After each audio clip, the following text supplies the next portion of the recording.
Welcome everyone to the very first Weld With Me Live, our very first ever TFS welding class brought to you in your very own house, shop, garage, wherever it is that you are.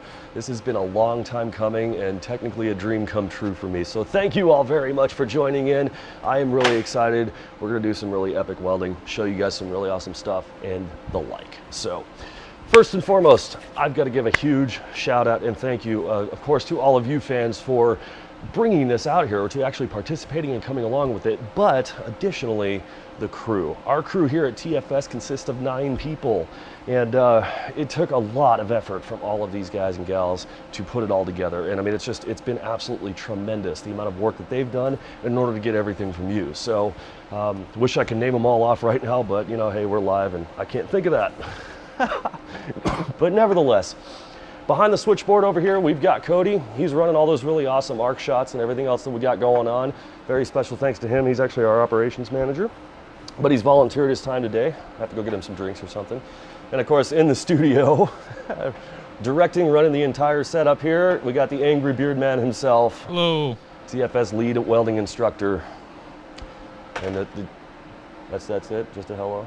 Hello, everybody. Anyway, Nick is also mining a lot of your comments, so he's going to be shouting them back to me, or even answering you guys there in the comment section. So one thing to note before we get going here, the super chat is active. If you feel you are so inclined to drop a few bucks for the crew for all of their work here and donations and such, I'll give you the sound of Burton C. Bell.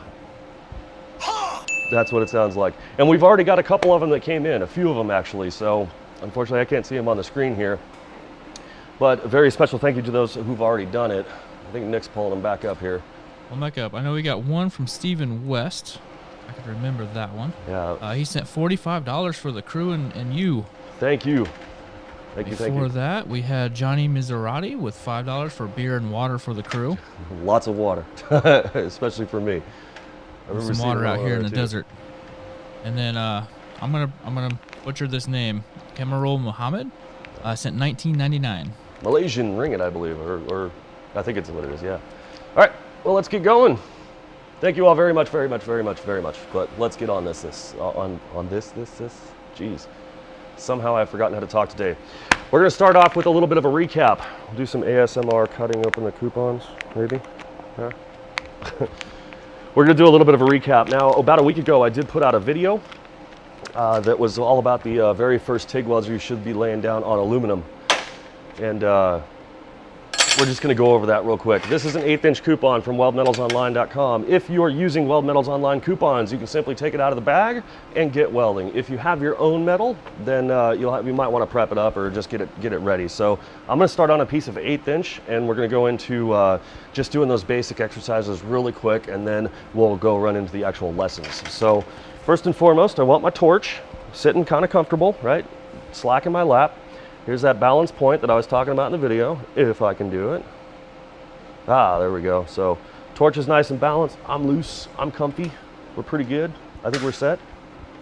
So I'm gonna start by making just that little 1/4" dot. Go ahead, switch us off to the arc shot. Here we go. So I'm gonna bring it up. Get that nice little shiny spot, 1/4" or 6 millimeters in diameter, and then taper out of it. We're gonna do another one right next to it here.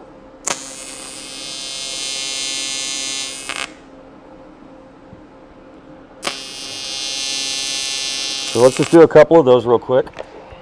Go ahead and practice those just for a brief moment in time. We got a couple more super chats that came in. What do we got?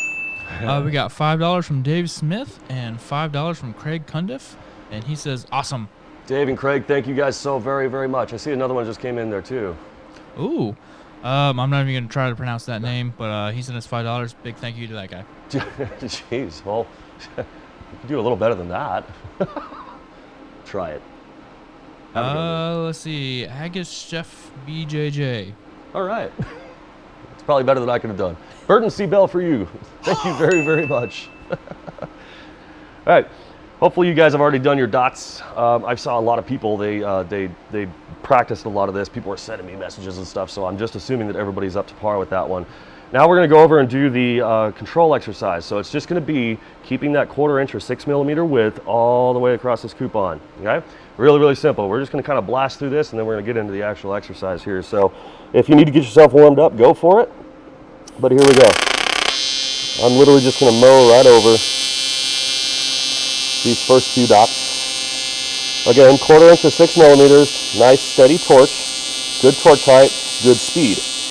Remember that I can control this width with 2 different ways. One of those is going to be my amperage by stepping on or letting off the pedal. But for those of you who do not have a pedal, it's going to be all about the speed. So I can go faster or I can go slower. Those are my options. So if we need a couple minutes to take care of that there, let's see, we'll let everybody get warmed up for just a moment or two. I see we got a ton of comments coming in here. Oh, all right. So we got another super chat from Maxwell Edison. He says, "Thank you guys, rock." Thank you very much, Maxwell Edison. Really appreciate that. That is super cool. All right. So there's a lot of questions about machine settings. Okay, I had a video all about that where we went over it. I'll briefly describe this while everybody's practicing here.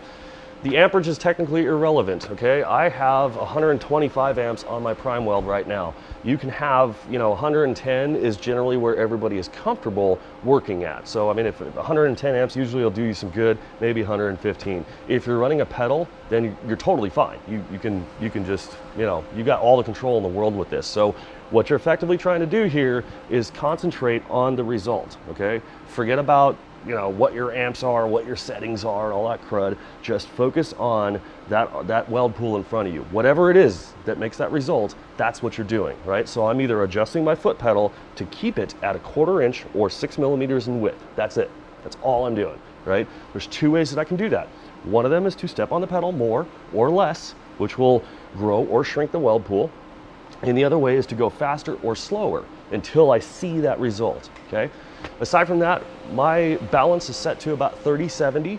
Some machines are negative, so if you're on 70%, then that's where you should be. You should know where your settings are, but if not, 30-70 balance will get you in the ballpark. My frequency is 120 hertz. That's all preference again. But if you guys want to dial in your settings there for that one, then go for it. But try to get the concept of settings like out of your head, because they're technically irrelevant. I see some more supers. Yeah. Oh. Got 2 of them. 3. From Tiller Demon, he sent $20. Chris Christensen sent 5, and Lester Grigsby sent 20. So we need one more of those. That's awesome. Thank you very much to all of your donations and your super chats. That is incredible. All right, hopefully everybody's warmed up. First one we're going to do, I'm going to mow right over this and create a weld pool. Right? But the idea behind this is a heat control exercise, meaning that I'm going to keep on filling this weld coupon up. Okay, I can easily get 5 to 7 full beads across this entire coupon, and the idea here is to keep control over that weld pool and over that bead profile. We don't want the coupon to melt down, and subsequently every weld that I throw on top of it is only going to make it hotter, so we still have to control it. One more soup up there, I see that. Got $19.99 from Cameron. Thank you, Cameron. The in-person class was great. Oh, yes. Thanks. Thank you very, very much. You have an amazing setup, Cameron. I saw that setup that you're rocking there in your garage. Actually, that was a sick setup. That was sick, dude. That's awesome. All right, let's get this weld down here. All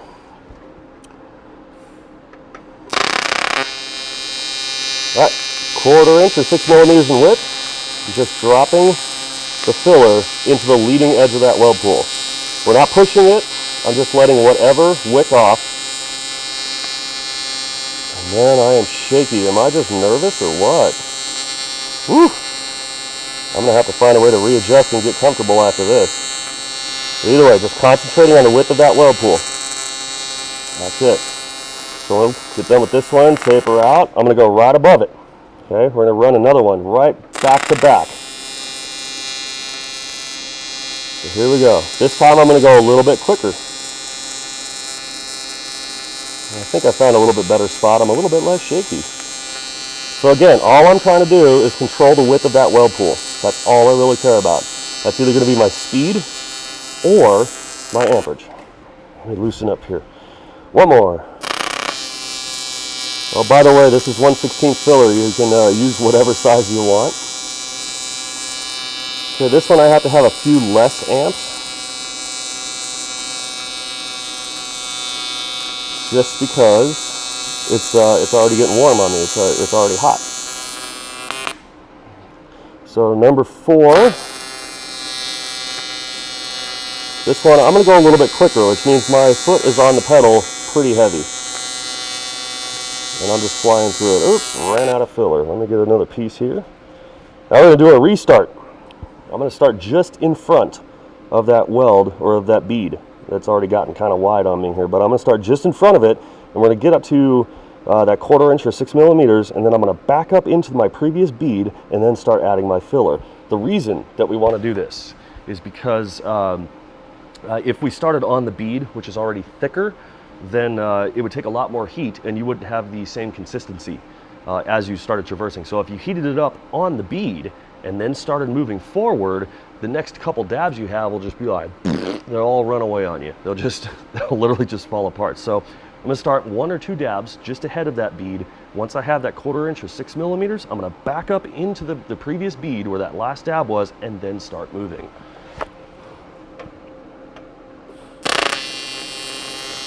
There's my weld pool. Back up in, make my dab, and here we go. Now again, this coupon's super hot. Weld number 5. So this one I'm going to go a little bit slower. So basically I have less amps on my foot pedal. But let's just say that I'm getting bored with this and I want to speed up. I'm going to have more amps on my foot pedal, and now I have to move a lot faster. But again, no matter what, I'm just watching the width of that weld pool. 1/4 inch or 6 millimeters. That's all I really care about. That's 5 welds. I'm gonna get to 6 here. We're gonna do this, and I know that there's some soups. Nick's been yelling in my ear here. All right, so we got Laura Question sent us at $10. Tommy's Small Engine sent us $100, and he thanks Justin and the team. He appreciates what we're doing. I recognize that name. And then we got James Green. He wants us to keep on doing this. He sent $19.99. Dude, you guys are awesome. Thank you so much. We are gonna keep on doing this, provided that I can keep my earpiece in. Sweet. Woof. Welcome to being live. Oh, I was sitting on my, okay, that's why. All right, well, number 7, here we go. I would love to show you guys a close-up of this, and I will, unfortunately I can't, I wish I could, but I'm going to hold it up in front of the camera when we're done, but you can see definitely in the arc shot that we have going on. Ooh, I was almost melting away at the end here. Oof. You'll be able to see that there's consistency in it. Let me attempt to hold this up here.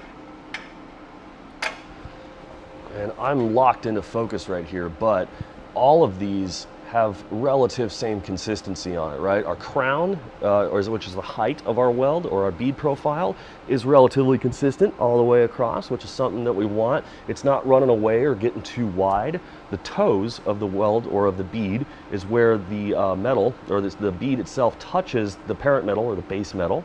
Those are all relatively steady and consistent, which is what I want. The width of each weld bead is the same all the way across. And the thing is, if you, let's say you got it too hot or you didn't keep up with it or anything else like that, you're going to see a lot of those inconsistencies. So what you ultimately want to practice is making the exact same bead over and over and over again while it's hot. That's a complete exercise in heat control as you're running through.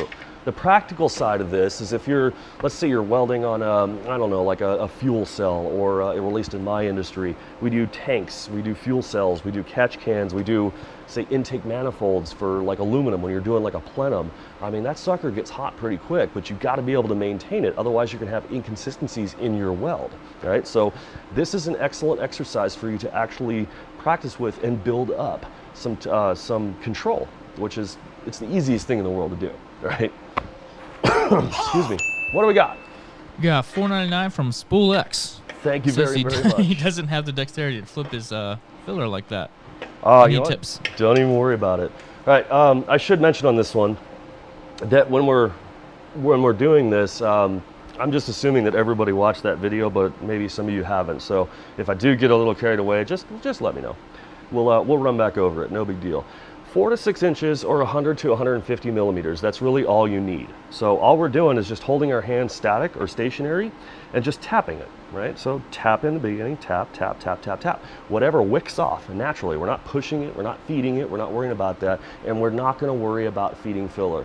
This comes later on in life, okay? Once you've done this for a while, what you're ultimately going to start doing is holding it steady, and then as you eventually go, the natural evolution is to start stabbing yourself in the chest with it while you take a break and then go back into it. And before you know it, you're going to be taking big grabs like this, as you're, instead of stabbing yourself, you know, and going along, and eventually you're just going to get this. But I should mention, there's no right or wrong to this, right? There's no book that says we have to feed the filler, and there's no book or right or wrong that says we have to do it in this manner, right? Because some people will feed like this, some people will feed like this with their thumb, some people, like Rush Kane, for example, the almighty cane grip, he feeds like this, right? Some people feed it into the weld pool directly, and some people will retract, then advance, and then dab again. Actually, Nick just brought up a good point in my ear here. If your filler is balling, usually it's an indication that your torch height is way too high, or you keep the filler parked in front of the arc zone. So if the filler metal is balling away and falling out on you, then you usually have way too high of a torch height, or you're not retracting the filler enough. So rod goes in, rod comes back out. On aluminum, we don't have to worry about all that contamination or any of that stuff. And especially during practice, don't worry about it, right? I know the internet's gonna destroy me for that, but when in practice, don't worry about that. You gotta get the rhythm down, you gotta get the repetition down, all right? I will try to talk louder when I am welding. All right, let's see. Well, what'd we get? Mike Heron sent us $50. Wow. Thanks, Jeez. Mike. You guys are freaking amazing. Thank you guys very, very much. That is super cool. Oh, sorry, $5. $5. Well, hey, whatever. Still good. We're still good. We're not discounting that one. All right, so if you guys, hopefully you've practiced this just a little bit, we can actually move on here. I'm going to, or do we have any other questions? Do we need to let anybody else kind of catch up here? I think we're good? Okay. So I'm gonna, you know what, I'm still gonna use this. We're gonna move on to the butt weld. I'm gonna use this one that's already hot because it's a great lesson also in something that we call focus. So I'm gonna get this lined up right where it needs to be on my table for our arc shot to grab. So this one coupon that I've already welded up here, I'm gonna grab another one, 1/8 inch. I'm gonna stick it right up to it, right? Don't worry about a gap or anything else like that. Just line it straight up and you're in, okay? Now, the first part that we gotta worry about on this one is going for the tack. If we wanted to weld this straight away with no tacks, it's gonna start out nice and close together and butt it up, and then it's gonna go wide on us. The whole part is gonna split apart as we're doing it, and we don't want that, all right? So we have to throw some tacks on. But the hardest part is getting those tacks on there. Where I see a lot of people struggling is they're usually in a rush, right? Now, each one of these coupons has no surface area, right? We're attacking a corner, right? This corner of the coupon, there's no surface area whatsoever, so no way to dissipate heat. And when you jump into it really quick with the foot pedal and you smash on it, as in put it to the floor, or even very, very little, you'll see these corners start to run away. And when that happens, people usually freak out like, oh geez, I gotta hurry up and get some filler in there, you know? And it's not necessarily true. You have all the control in the world with your foot pedal, and you gotta watch what's in front of you, okay? So effectively, what we're doing here is we're gonna fire that torch down right into the center of where those two pieces meet, okay? One side might burn away before the other one does. And if that happens, then we have to very slowly control that with our foot pedal and then move it toward the other side to make sure that the arc will grab the opposite side, and then we have to balance it, as in make sure that both weld pools are the exact same on both sides, okay? I'm gonna do this one here, and then I have some close-ups for you. So here we go. Tack number one. Slowly building it up. It's stuck together, but I'm still gonna add a little dab, okay?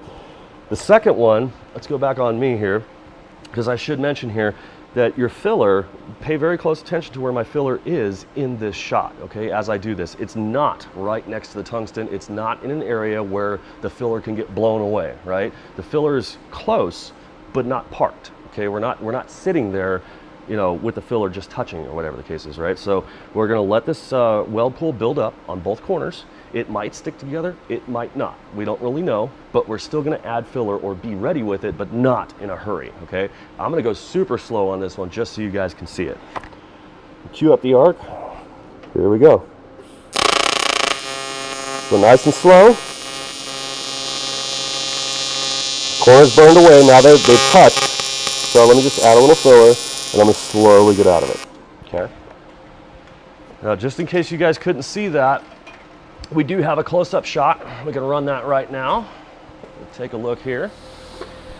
This is your first one, right on the edge there, letting those corners build. They're gonna get wet, and if they grab, then they grab. If they don't, then we're just gonna drop a little bit of filler in there.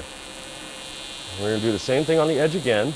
I'm gonna let this one play back again if you guys wanna see it. If not, go ahead and make your tacks right now. So here we go again, nice and easy, just slowly letting it build. Once they grab, a little bit of dab of filler. Notice that it's not there waiting. It is not parked in front of there. We're not in a rush. If the filler balls away, you know, you gotta basically cut bait, right? Trim your filler off at the end of it. And of course, if you blow the corners away, let's say you got on it a little bit too hot, don't watch them run away. Just kill it, cut bait. Take your foot off the pedal, let your hand off the switch, whatever it takes, just kill that weld and then go try again.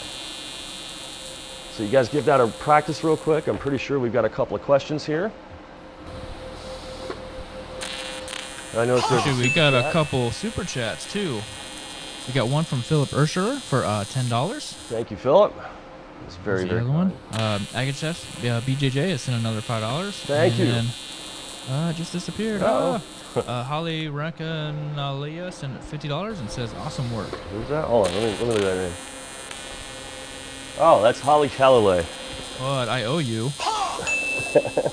2 of those. Thank you, Mrs. Calloway. You are awesome. I could definitely say that there's no way that I would be here without you. Anyway, let's bring it back over here. Hopefully you guys have made your tacks by now. If not, take a couple seconds. Do we have any questions or anything, or are we good? So we have a few people asking about stuff like why is there weld cracking, or why is the weld crack? Okay, there are several reasons for a weld cracking. 9 times out of 10, it's that you just hit it way too fast, as in you blasted it and you know, just you're in it and out of it way too fast. So you got to kind of let it build up a little bit and let that aluminum kind of heat up and saturate, because as it expands and contracts, it's doing this rapidly. Aluminum's ability to dissipate heat in a hurry is what makes it kind of famous. So if you get one spot hot really fast and then out of it really fast, it's going to want to cool really fast, and that contraction causes the aluminum to crack. So if you slowly build into it and make sure that your tack is sufficient, meaning that it burns together nicely, and you slowly get out of it, you'll have less likeliness of a crack. The second instance is what we call a hot short crack. That means you basically oversaturated the everlasting crap out of it, and as it started to solidify, or whatever the case is, it started at the edge of it and just started to run away on you. There's several reasons for a crack, but 9 times out of 10, it's just a temperature related issue. And then we got one more soup here.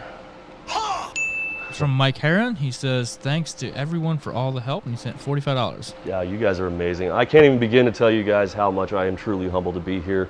You know, we'll get into all that stuff later, but let's get back to some welding. Hopefully everybody's tacked up and ready.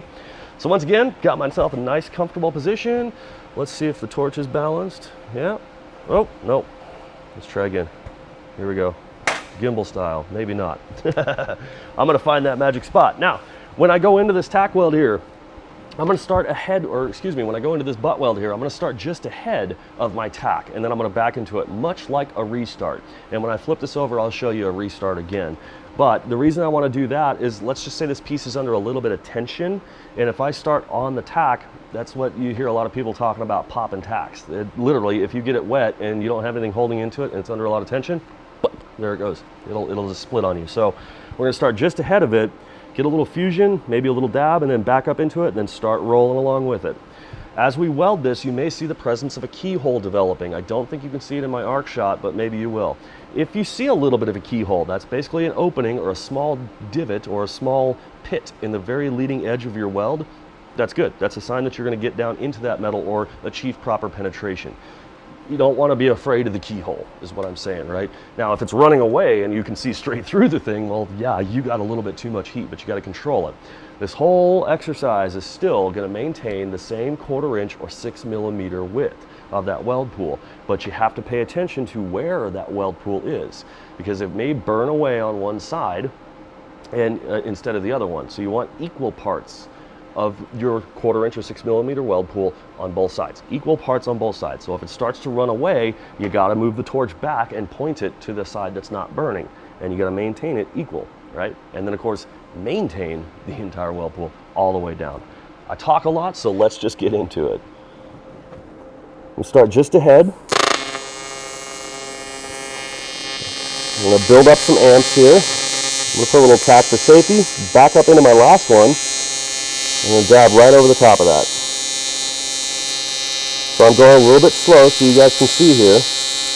But all I'm doing is maintaining that same 1/4 inch or 6mm width, and it's equal on both sides. That's all I care about. Now when I flip to the other side, I'll show you guys how fast I usually go. But the point of this is, it's not really an exercise of speed here.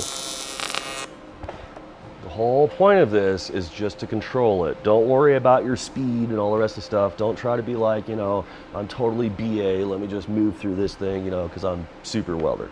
Don't worry about that. Right? A lot of people get overwhelmed by this in the beginning, and truthfully, nobody in the entire world cares. It's nice to have some, you know, extra Instagram points and stuff, but nobody cares. All right, I'm gonna flip this over. We're gonna do it again. This time I'm gonna go at my typical speed or my normal speed, and then I'm gonna stop about halfway and we'll recap on that restart. So I'm gonna start with the tacks again. Even though it's already welded on the other side, it never hurts to practice your tacks. In fact, they're a little bit easier when they're on this side. Okay. So here we go. 1/4 inch or 6mm, running right down the middle. And this is about how quick I would normally run this joint.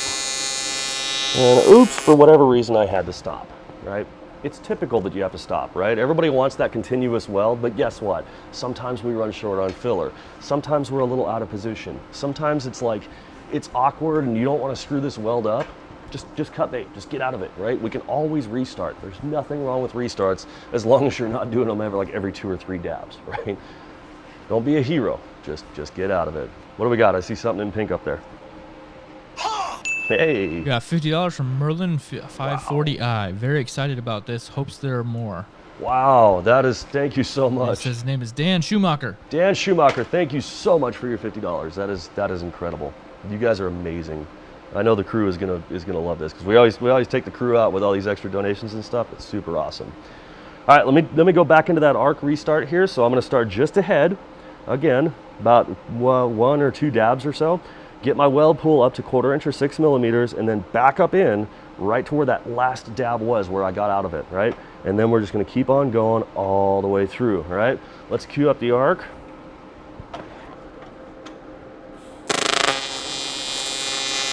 1/4 inch to 6mm width. I'm moving a little bit quicker this time. I screwed up a spot. Something was on there. Maybe a piece of trash, whatever. But you know what? I'm not going to worry about it. Get up to my end, a little extra filler, and as I let off the pedal, I'm backing away. Very, very slowly. Okay. You know what? That wasn't a fantastic little tie-in there. That has some blips in it. I just barely missed it. It looks like I missed it by like 1 or 2 dabs. Very sorry if you can't see this, but maybe later on I'll post up some pictures or whatever the case is, right? Oh, more. Oh, geez. We got 3 of them. Oh, wow. All right, so the first one is 134 Zynga. And he says, hey, Justin, thanks for the video. Appreciate some. And he's got a question regarding weld penetration. What's the best method for proper penetration? Also, will you be learning us on tube welding today? Tubes are not going to be included today. I can't get the camera set on time. Now, as far as penetration is concerned, ultimately, it's practice. You have to not be afraid of the heat. Now, a lot of people are typically in there to make a pretty weld. If you saw my official TIG settings video, where my no BS approach to it, and I said flat out, we do not make pretty welds. We make structurally sound welds that just happen to look good. With that being said, don't be afraid of the heat, right? Use it to your advantage, because if you're trying to go full pen on some 1/8 inch, you guys will be able to rewind later and see in that in my arc shot here that I was mowing over some weld from the opposite side, right? And that's full pen. Like I said, you can't be afraid of the heat. You just have to practice and learn how to control it. don't try to make a pretty weld, because that's when you're going to start screwing stuff up and it's not going to hold, or something's going to go south, or whatever the case is. Just focus on what's in front of you and learn how to control it, and you'll eventually get through it, right? This is a developed skill, meaning it takes a lot of time. And then Mr. Spool X is asking how long are the in-person classes, because he's taking a trip with his wife and wondering how long he could sneak away. Okay, in-person class here at TFS, sitting at the nice little set that we have here behind me, and usually it's set up a little bit different. Either way, sitting at the same table in the same spot here.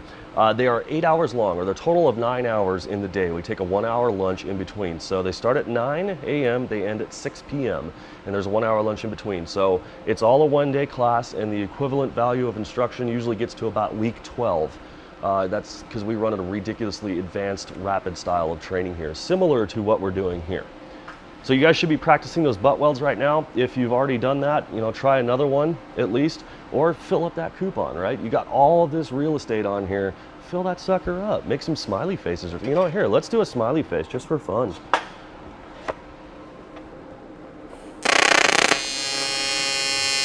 There's one. There's two. Like I said, you got all this real estate here. Fill this coupon up. See? Just like that. What else we got? All right, so Preston McKenzie says, thanks, you guys are awesome.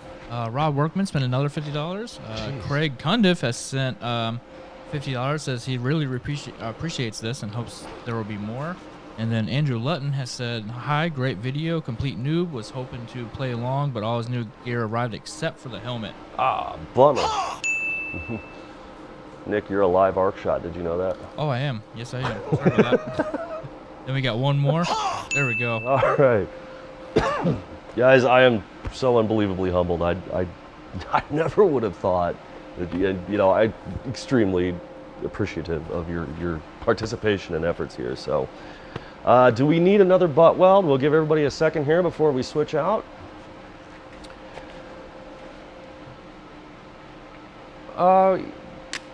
Do we have one?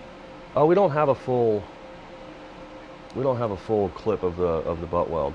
You know, I'll do another one just for, you know, S&G. You know, you can, like I said, you guys can run these things like, you know, all the way through. You can just stack one after the other here. Actually, I saw a guy the other day, I know he's going to be on this chat, and he cut like a bunch of his scrap coupons into like a fish. This is what he made out of it. It looks so friggin' cool, man. Like that was friggin' awesome. So yeah, let me run through one of these again while you guys are practicing. I know we got some more soups coming in, but we'll call them out as we go along here. But let's go for the tack here. There's one. All right, you guys might notice if you got a very keen eye that my tack split a little bit. It actually went a little wide on me. So that means I got a bit of a gap that I have to deal with here, but no worries, we're gonna get through it. I'll talk you through it as we go along here. So starting just ahead, got my dad moving back and starting to traverse. Now I'm gonna watch this very, very carefully. Actually, as soon as we get close to the center, I'm pretty sure I'm gonna see a pretty big keyhole starting to form there. So I'm taking very, very, very close attention to it. Watch right there. You see the guys at the edge right there? I'm gonna try and point to it. Oh no! Took the tungsten for a swim. So you see that little hole in the end there. I'm making sure that this doesn't run away from me. But anyway, I gotta get through this because it's getting super hot. But nevertheless, we got ourselves a full-on weld there. Now, just in case, oh geez, wow. Got 6 of them. You actually hit the Burton C. Bell 6 times. 6 times. I was like, wait a minute, is that a malfunction? So we got Carlo Baptiste says, thanks fellas, he's been watching our videos for a while and he bought the prime weld. That is Robert so Gonzalez sent $10. Cody Starr sent $4.99. Thank you guys so much. Gregory Russell has a question with $10. Seems like I can sometimes tell if I've done poorly by looking at that backside. Could just show us the backside of the coupon once in a while we see what it should look like? I will try to show the backside of this one. Unfortunately, I can't focus the camera in. I have it locked on me so it doesn't run around. But here, there's a little bit of pen on my tacks, but I kept this one relatively cold, so it is a perfectly straight line. when you don't see a whole lot coming through. Now, if you oversaturated your piece and you welded it like, you know, way too friggin' hot, you'll see it blowing through the backside, and it kind of like mashes up if you're welding onto something like this. If you're welding in air, it would just fall through, right? But sometimes when you have a backer on it, like I have the table here helping me out, you'll see it kind of like mash up on the back of it, and that would indicate that you're a little bit too hot if it's running away. But if you just have a little bit of a strip down the middle of it where you see it's equal on both sides, that's full pen. Unfortunately, I did not achieve it on this one because I had to slow it way down to show you guys. Hopefully you saw it in the arc shot there. All right, so Keith Jewell has sent $10, and he is thanking us for the encouragement to work on a hot coupon. All right, and thank you. Chris 4943 is asking what our settings are, but he's just kidding. Thank you guys so much. All right, let me run this one more time here. You guys should be practicing along, but we'll start with the tacks. There's one there. There's one there.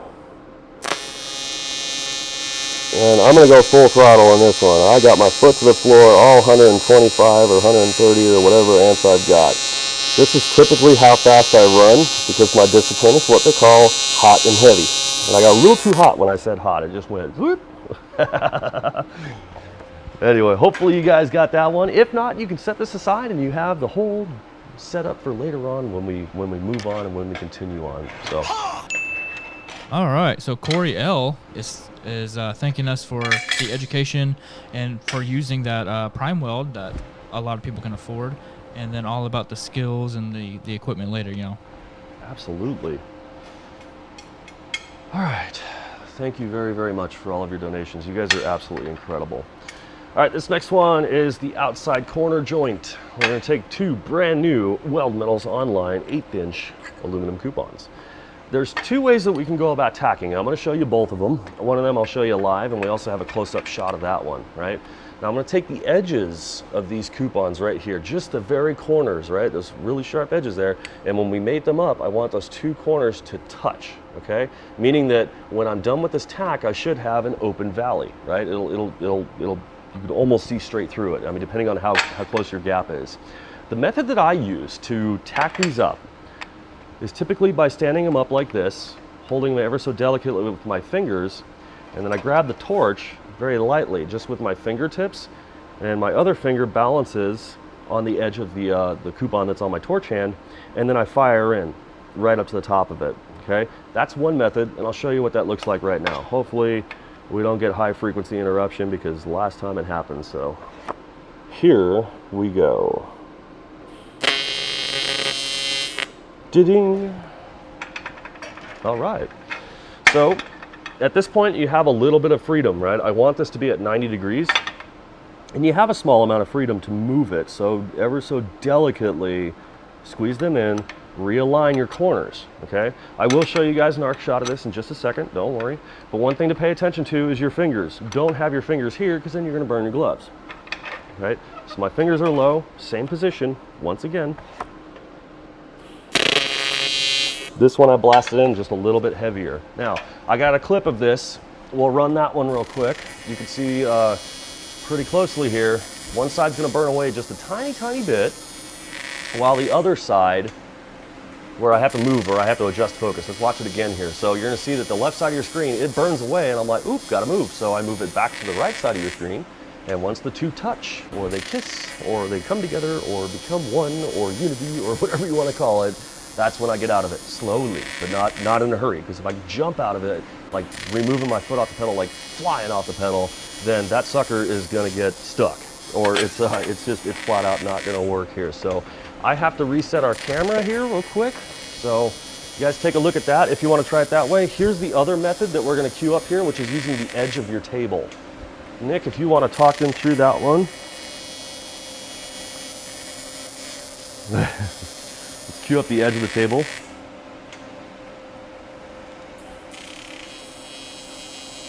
All right, well, I'll walk you through it. So take one piece on top, take one piece on with your finger holding the other one, vertical, and then you just fire into the corner. This is what that shot looks like behind the lens. Make sure that your fingers are definitely out of the way. That's very, very important. We'll let that one play for just a moment. Pretty sure I got my camera reset here. It's looking almost official-like. Hard to tell here. Anyway, go ahead and get your tack welds in. The second method that I'm showing there that's on the screen right now, that's actually a much more common method. A lot of people actually like to use that one. It's a little bit more comfortable for a lot of people. All right, so we'll let that play out. Go ahead and nick, and if you want, I know we got some more supers. All right, so Everybody let's with see here. So Andrew Stewart has sent $49.99 and says he's going to see us Wednesday. Awesome. I'll be here. And he said this is awesome for beginners. I agree. Joshua the welder has sent $5. He's asking what's a good portable welder to buy that does stick, MIG, TIG, welding. Just about anything that works in your budget and offers what you ultimately want. So, I mean, I can't just shout out any brand or whatever the case is. I mean, there's several to choose from, but ultimately you're looking for whatever fits your budget and offers the options that you need. Now, if you want to ask me personally, my favorite portable welder above all is the Fronius AccuPocket. It's battery powered, but that'll set you back about $3,000. And then Critical Texan has sent $5. He says he just got into welding 2 weeks ago, and the hardest part for him was learning to slow down. Oh yeah. Look, you got all the control in the world. Hopefully everybody's got it tacked up. Let's bring it on back. But you effectively have all the control in the world, especially if you're running with a foot pedal. And if you're running with like a trigger switch, for example, you can just turn your amps down and it's all speed that runs with it. So just remember, take your time, and whatever is in front of you is all you're working with. Nobody cares about, anything else. Like, I don't care where the machine is set. I can set this thing to like all 225 amps and weld it the exact same way. I have a little bit less control, but that concentration and control is ultimately what we're after here. So with any luck, you guys got your setup with your 1/4-inch coupon. We're going to turn it up so the top of it's right on you. You may notice that your grip is going to be a little bit different. So I have to kind of kick my wrist back a little bit, is about what it looks like. So it's kind of floating, if you will. Some people like to go to like the edge of their table, like we call this praying mantis, where they're just kind of sitting here at the edge of the table and just poking away at it and getting into it. That's one method of doing it. Other people like to, be like right on top of it, over it like this, or whatever the case is, right? Find whatever comfortable position you have, right? Unfortunately, I can't tell you what's comfortable and what's not. You guys got to figure that one out. So just remember that if it doesn't feel right, or you're shaky, or something's going south, or whatever the case is, then it's not comfortable, and you have to figure out where it is. So whatever point where you can sit there and say, yeah, that's about right, and you're not shaky, and you're not tensed up or anything else like that, then you're good to go, right? So try a couple of different ways. I'm going to run this one here.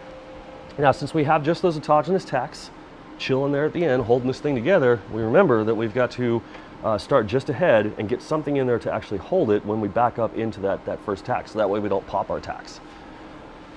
So here we go. Outside corner. So I'm gonna get these two to fuse together, back it up, and really control that heat input. Now, we don't want this just to sit on top or anything like that. We want it to actually burn right down into the root. That's where the two corners are touching. In this method, I'm coming a little bit less on the amps. Oops, I moved it. Coming a little bit less on the amps. And doing a pause method where I move forward just a little bit and then pause. Get to the end here, just a little bit. All right. According to Nick, I nailed my arc shot on that one. Is it good, Nick? Yeah? All right. Hey, another suit. Old School Dan has sent $5. Thank you, Old School Dan. This is about what we're looking like. All right, let's see if I can get this to... I wish I could get you a close-up shot, maybe next time. The inside of it. Unfortunately, you can't tell, but you'll be able to see full penetration. It basically looks like a bunch of Tic Tacs just lined up on the inside of there. That's an indication that you got full pen all the way through. The outside corner, as we look at the bead profile, notice it comes up to a nice crown. Let's see if I can get in just the right light here. But we come up to a nice crown. It comes over. It's not blown out. It's not sunken in. It's just right there, kind of sitting on top. But we can confirm that we did get full pen all the way through, right? So it sits high. It's convex, not concave. The toes, again, they keep the same relative placement and/or speed distance, or based on your speed or however you ran it, how much filler you put into there. They're consistent, right? So I don't have one bead just bulging out of there. You know, I have all of them lined up in a nice little pretty row. It's all about the control of the heat. So in this method, I used the stack, or I used the pause method to push a little bit more filler and really slowly go in. That means that I had a little bit less on my foot pedal, and the amount of time that I sat there just kept on saturating the weld, right, and putting it all together. So guys, go ahead and give yourself practice that a couple times. I have a couple more here. We got two. Jeez. We got Dave Smith sent us $5, and then Almost Machining sent us another 20. You guys Thank you are guys. Absolutely incredible. Thank you so much. I got my very first super chat at 400,000 subs, which was like a month ago, and I didn't know what to do with it. I was just like, holy crap, people actually do this, and I'm so blown away, man. Thank you guys very, very much.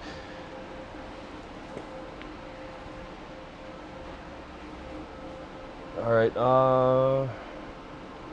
Yeah, you know what? Hold on a minute, guys. We're gonna see if we can reset real quick. Just hang tight.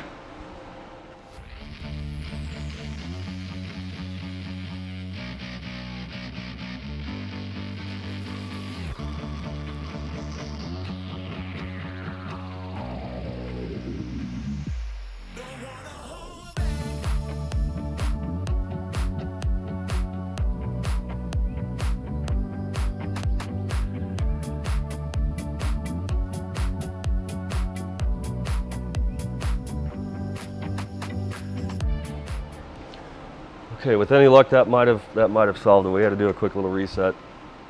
So, practice your outside corners. I'm going to run another one of these. Let's see. I'm going to try it with this little bit of filler that I have left here. Again, I was doing these on 1/16 filler. You could use 3/32 or 2.4 mil if you want. In fact, I have one more down there, and I'll demonstrate that too. I'll just have to run a little bit hotter. So here we go. Starting ahead, just ahead of my tack.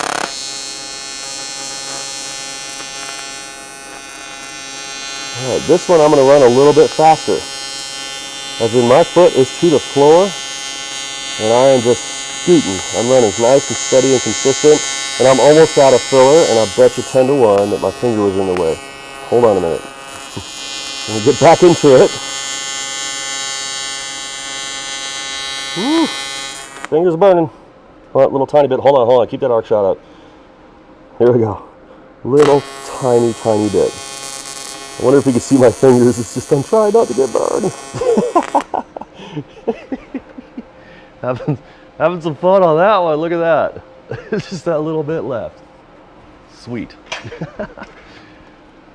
All right, there's another one. I'm going to do another one with 3/32 or 2.4 millimeter filler. You guys should be practicing these. I'd say a good 3 of them ought to do it. Remember though, once you set up one, you know, let's say you do 4 coupons. If you put both of them right next to each other, put a tack there and a tack there, flip it over, you got another outside corner. Mr. J. Perez has added 1999, and he says TFS worldwide! Exclamation point. Thank you. You guys are freaking awesome.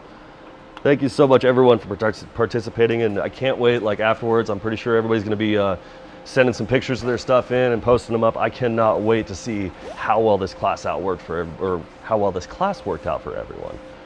All right, 3.2 or 2.4 millimeter. I'm not going to feed either. I'm just going to hold it one static stationary position. I've got maybe 100 to 200 millimeters, or about 4 to 8 inches or so. Here we go. Now with the 3/32, I have to run a lot hotter. Like it wants to almost run away on me. Hopefully this isn't a complete disaster, but I actually needed more amps to do this. But either way, notice that when the camera runs right back, I'm going to keep my hands in the exact same spot here. Notice that I still have the My hand's in the same place, right? That's how much filler I needed. And the result on this actually isn't that bad. It started to look a little bit while I was running it. We got some solid full pen all the way through here. So again, you can use either size of filler. Got Mike M761 sent $24.99. Thanks, man. Thank you, Mike. This is freaking awesome. Questions about outside corner joints? Anything? Or questions? All right, so go ahead and a few practice questions. those if you guys want. We're gonna answer some questions real quick. So, biggest question I was seeing earlier is like what hoods we're using, what hoods people should use, and get the best one you can is my advice. yeah, ultimately the best one you can. I'm gonna be very, very strict about this one, and I'm gonna tell you flat out: get a name brand hood. A name brand is not something you found on Amazon, not something that was made up, not something that you question, not something that has rave reviews just because they were sent one for free. I'm not guilty of that. I'm just saying, okay? I know a lot of people do that. They're like, oh yeah, I got recognized. This is the greatest hood ever. There's so much of that stuff going around. So name brands, Miller, Lincoln, Optrail being my personal favorite. Who am I forgetting here? Speed Glass, or that's 3M, Jackson, any one of those companies that is an actual name brand, or even a welding company in general, not the cheap stuff. We're talking legitimate companies. The hood that I'm wearing here is the Fronius Visor Connect. This is a Bluetooth welding hood that connects to my Fronius Magic Wave. Right now, obviously, since I'm using the Prime Weld, I have it in manual mode. So, but either way, it's a panoramic hood, so I can see everything, and of course the lens clarity, quality. I can see, like when I have the hood down and it's dark and I'm welding, I can still look at my monitor and see what's going on there. So that's you know, this is like a $630 some odd hood, and of course the other ones that everybody remembers is the Optrail Crystal 2.0 that was custom airbrushed. That thing probably has a price tag somewhere after all the customization, probably around like $800 or $900. But for $100, you can get the Miller Classic, which is this little guy. This is like $110 locally. It's Miller Classic, auto darkening. It's a small window, but it does the job and you can trust it. Just remember, it only takes one time staring down, you know, 100 amps to make you go blind. I mean, the arc is brighter than the sun. This can put blisters on the backside of your eyeballs. So think about it. Do you want to be blind, or do you want to trust that your product is good? So again, stick with name brands. So we have some more questions about stuff like, why is the table getting hot, or should it get hot? Yeah, if you're welding on top of something, all that heat's going to transfer into that tabletop, and it is going to get hot. Good point. Your glove's going to get hot. If you're using an air-cooled torch, it's probably going to get hot. So if you're ever welding and something is hot and it's uncomfortable, don't burn yourself. Just stop. Take a little break. Yeah, we're not masochistic peoples. If it's hot, take a break, let it cool down. Reasons why it gets hot? Well, you're playing with electricity, and like the aluminum, for example, is somewhere around 3,000 degrees Fahrenheit at the oxide layer, about 1,200 at the core. It's pretty hot. It's hot. So you're literally farting around with electricity here, kind of like playing with fire. So you gotta take the time to let some stuff cool down, because if it's getting hot, don't sit there and burn yourself. That's just silly. You take a break and you let it chill. And then we had some more questions about stuff like, why is there plate burning down? Plate burning down. That's usually pedal control. So if you're like your coupon, is that what we're thinking? Yeah. Okay, so if what you're welding on is burning down, or it's sitting low, you have no crown on your bead or anything else like that, that's usually an indication that you're a little bit too hot. Now, hot is all about your time, not your amps. So if you sit there with too many amps and too low of a travel speed, then you're going to burn it. It's going to get hot, it's going to melt down, stuff's going to go bad. So it's all about the control, just like we did in the beginning there, that control exercise by running that coupon multiple times over and over and over again. That's what it is. It's all about control of that heat. So if it's burning down, melting down, something's not going right, you gotta pretty much learn how to control it. Yeah, and you do not have to use full pedal either. You use the amount of pedal that you actually need. So I usually push down my pedal slowly until I get that pedal, and that's about as far down as I usually put it. Then I'll keep it there, then I'll just make adjustments as I go. Yeah, remember, what's in front of you is the result of what you're doing, right? So just for an example here, if you're stepping on that pedal and you're seeing it melt down, don't watch it melt down. You are in control of it. So if your coupon or whatever you're welding blows away, it's because you told it to blow away. It sounds so silly, right? And so simple, but you're the one who's in control of that. So you have to find a way to control that. It's either your travel speed or your amperage, right? As in, oh, two of them. No, it was just one. I just double tapped. Oh, whatever. So Gary F has sent $5 and he says, excellent. Thank you very much, Gary. Free extra Burton C. Bell for the viewers. All right, hopefully you guys have got some outside corners. It's out of sync again. All right, let's take a quick short break then, and we'll see if we can get it reset and back in sync. See you in a second.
All right, welcome back. Hey. All right, Steve Loop has sent a test donation of $5. Thanks, Steve. Loop, thank you very much. Actually, I know that name. Steve Loop is awesome.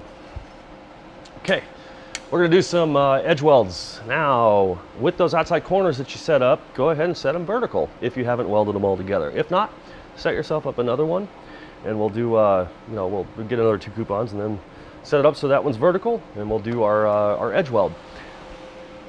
Good question? All right, I have a good question.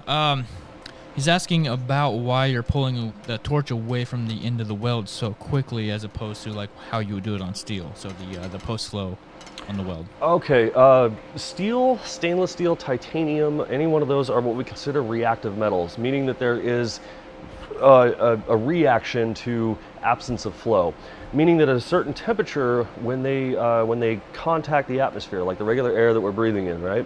The argon's always coming out of the torch, even when we're done welding. When we terminate our weld, the post flow keeps on pumping out, as an argon keeps on pumping out even though the arc's not lit. We keep it there on most metals that are reactive to keep the shielding gas on there as it cools down, thus reducing the color or the reactivity of that metal, okay? On aluminum, it's not a reactive metal, okay? There's a science that goes into this, but aluminum is not a reactive metal, which means we don't have to worry so much about post flow. Because of the unique properties of the oxide layer versus the internal or the core layer, we don't have to worry about it. It doesn't do anything, right? It can be welded in the open, you know, you don't back purge aluminum, none of that stuff. The only thing that we need the post flow for on aluminum is to shield our tungsten when it is still red hot. So once I terminate my weld, I can slowly move away, but I don't have to post flow it, basically, if that makes sense. I noticed we got another super here, but we gotta let's do that one real quick. 2 of them. We got 3 actually. 3. There we go. So the first 2 are one's from John Schmier. He sent $20. Joel Burns sent $25. Is that Joel? Yeah. Thank you, Joel. Chris Chrisman sent another 10. He says, today's message is brought to you by Hang Tight. We'll be right back. Thank you guys so much. I really appreciate that. All right, let's get this edge weld. With any luck, my camera was back in focus. I have not made a single change to that machine right there. It is still on 125 amps, and it's not gonna take nearly that much. How much is it gonna take? I have no idea. What I'm gonna do is pay attention to what's in front of me. So as I initiate the arc, as I'm gonna step on the pedal until it just clicks and you hear the high frequency start, and it's going to make a really kind of a crappy arc in the beginning. It might dance around, it might focus in, but I'm going to slowly increase my amps as I step on the pedal until I get that little wet corner, right? As soon as I have that, we're just going to drop that filler in and move all the way across this one. I'm going to show you guys with a block here, just as a hand prop. So some people can cock their hand back like this and run it. Some people can't, so I'm going to run it on the block. Do a little practice swing here. That feels pretty good. I think I like that. I keep reverting to my natural grip here, but you know, hey, we'll see. Hopefully this shot's in focus. If not, I'm going to finish it out and then we'll try again. But here we go. Nice and easy. Just going to step on that pedal. We still have audio? Cool. I got my weld pool. This is maybe, I don't know, maybe a third of the pedal, maybe. But I don't know exactly. I don't really care. All I know is that right in front of me, I'm not losing control. I'm still keeping that puddle on top, still adding my little dabs of filler. I'm coming up to the end here, so I have to be mindful of that. I have reduced my amps. Put a little extra in there and get out of it. That's the edge weld. How'd that arc shot look? Were we in focus? Pretty good, all right. So it's, oh. Got $50 from Nathan Lambert. Nathan Lambert, I know that name. Thank you very much. And then another $5 from Danny Castell. He says, guys, just buy a $60 or a $30 fixed shade hood and gold lens if you want. You can absolutely run that. Thank you very much. But yes, you can, if you want to be safe, I mean, you can run, I don't know if you guys remember from my previous years before I switched to Auto Dark, I always had a fixed shade gold lens, my big window hood. It's actually up in my loft right now, kind of being saved as a relic. It said your ad here on the side. That was a fixed shade. That was a passive lens. And that basically means that whenever I go in to strike an arc, and you guys see me do this to this day, right? This is an Auto Dark hood, but I still flip the thing down, right? That's just years and years of doing this. But that passive lens, you're not going to go blind in that thing. If you get a gold lens, your clarity is absolutely really good. So you can get one of those for like 40, 50 bucks maybe. I mean, cheap. And you don't have to worry about it at that point. No batteries, no nothing. Get a couple more there, I see. Yeah, so Jay Eddie says, great answer on the post-flow reasons, and nice to hear a no BS answer. Thank you. If you didn't know that my style is complete no BS, or at least that's what the crowd usually says. I appreciate that, guys. Thank you. All right, let's get back into this. I'm going to do one more. Hopefully you guys are practicing while we're rambling, but let me make sure that I got a good solid connection here. See that sputtering arc? That happens. So I'm going to weld this like normal. And now I'm going to intentionally screw up. Let's say I'm not paying attention. Watch this. Oh no! Got the sausage casings. Yeah, well, we got to back way out of that. So let's go like too low on the amps. Notice it's just kind of sitting on top. I don't really have a weld pool. It's wanting to melt the filler, and it's sputtery and erratic, and ew. Yeah, that's like some grody stuff right there.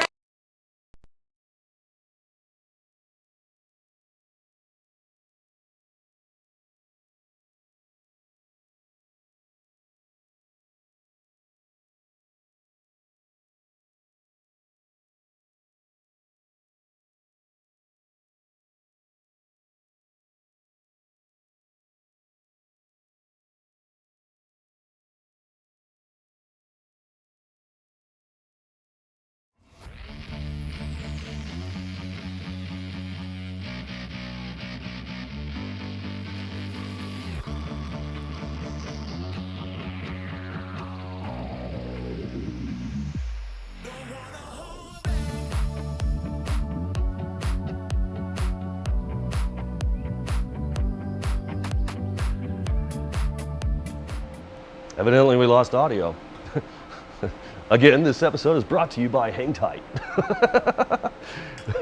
So I did see that there was a super chat in there. Thank you so much. Actually, from David Sidlow, he says, thanks, Justin. He's learned a lot of great stuff from us. Thank you very, very, very much. I'm so glad that people are learning, and as long as people are learning and loving this, we're going to keep on doing it. That's my only reason. Now, hopefully you guys saw a lot of that. I don't know when the audio cut out. If you want, I can burn another one of these up if you want to see me screw it up again. Burn another one? All right, Nick's saying burn another one. Let's do it. I mean, you saw the video. Maybe the audio will stick. Maybe this time Nick will be paying attention to it, huh? The weld was so bad the microphone couldn't take it. Ah, you guys are cracking me up. I love this stuff. Thank you guys. Here we go. We're going to start out a little bit hot, a little heavy in the beginning. Nick, watch the audio. We're good. All right. Look at that. It looks like sausage casing just falling apart. So we're going to back out. Now we're going to go way too cold. So obviously too hot. If it's running away from you and you can see that there's a huge difference, then obviously you're too hot. You got to back off. But remember, you can always cut bait too. Here's there's just filling up here. Oh, that way. I'm going to leave that right there. All right, let me get back into this again. And I'm going to weld like normal, but now this time I'm not going to take my foot off or anything. I'm just going to let it go normally. As we get to the end here, you see what's happening? Goodbye. Here, we'll just put that there. Oh, stay there, stay there, stay there. Oh, wait. Ha. Oh, no. Oh, well. Okay, so these welds, I mean, it's just, you gotta be able to watch what's in front of you. If you're way too cold, it's gonna be clumpy, it's just gonna sit on top. You'll see all this oxidation and stuff just falling on there. You gotta actually have a weld pool. And of course, if you're burning way too hot, it's just gonna disappear on you, it's gonna fall away. So the idea of this is to control it. And again, there was no change to that welding machine back there. It still had all 125 amps on it, right? Jeez. All right, so Keith Jewell has sent $10 and he thanks us for the practice you had us do at the start. Helped him finally not destroy an outside corner. Excellent. And then we got another one from Enrique Morales, $10. He says thanks for, he appreciates the help. He's having fun learning. Thank you very much to all of you. That is incredible. All right, hopefully you guys practice that edge weld. Again, that is one of my favorites, and I should remind you guys that is a beginner level exercise. Believe it or not, it is one of my favorites to do as well. The next up, since you have it in front of you here, unfortunately I cannot show you this because I can't get my camera reset, and it's a very difficult one. People ask me about the fillet all the time. Now a fillet is either that inside corner or a T-joint, right? And let me just tell you something, a quick story here. Every time I see somebody just, you know, step up to a welder, the very first thing they do is stack up a friggin' T-joint. They tack it together and then they try. Let me explain something to you. A fillet is an advanced level exercise, right? It is not easy. So if you have no experience welding or limited experience, don't step up and look like a rookie, because everybody knows that the minute you sit there and be like, oh, let's do a T-joint. Oh, screwed up. Oh, the machine's messed up. Don't do that, all right? Like I said, this is an advanced level exercise. So don't worry about it, basically is what I'm saying here. But we're gonna set this up. I have some, I got a shot here. We can go ahead and play that real quick. The fillet? The fillet. Let's see it. So we're gonna start out. You notice that if you ever try to do one, that it wants to grab either the vertical coupon or the horizontal coupon.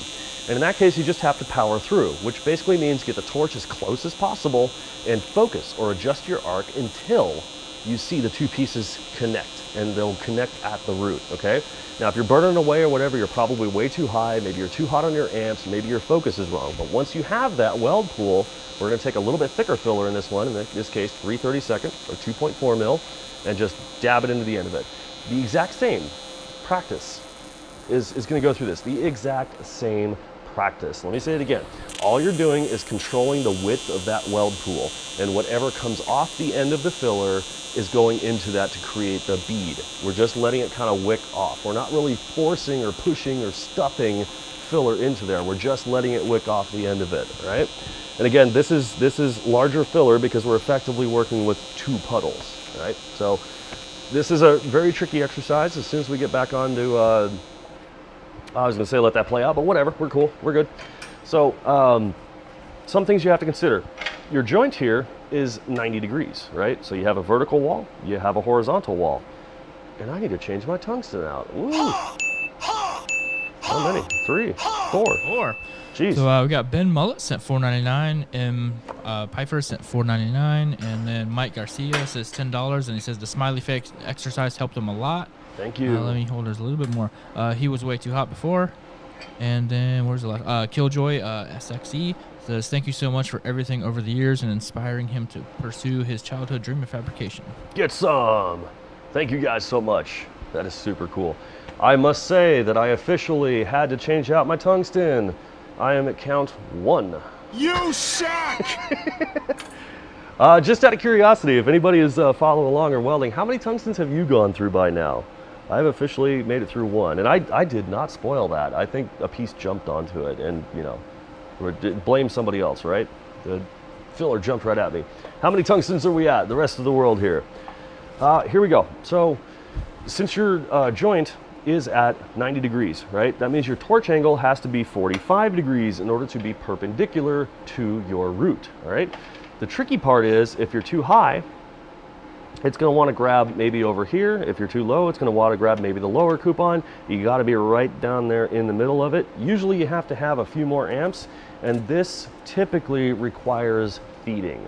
And that's also why it's a very advanced level exercise or an advanced level joint.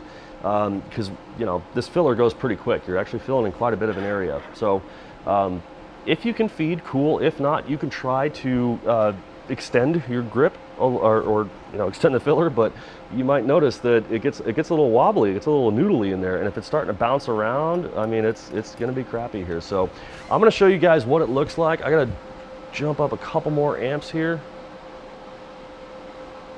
4 is the average tungsten. All right. Not too bad, not too bad. All right, I'm gonna run this one again here. Unfortunately, no arc shot on that one, but if we wanna play that one back after I get done here, just watch my hand and how it works. And again, you know what I should mention here, if your typical grip, like I've been demonstrating this whole time, if your typical grip is up like this, simply to get into your joint in that 45-degree root position, put your palm down and turn the torch the opposite direction. And then there you are. It's all in your fingers, right? Very small movements here, all right? So here, I'm gonna get into this. Let me make sure I got a good clean start. Hopefully your audio is gonna maintain, but just watch my hand over here and you'll see pretty much what I mean as I go here. Here we go.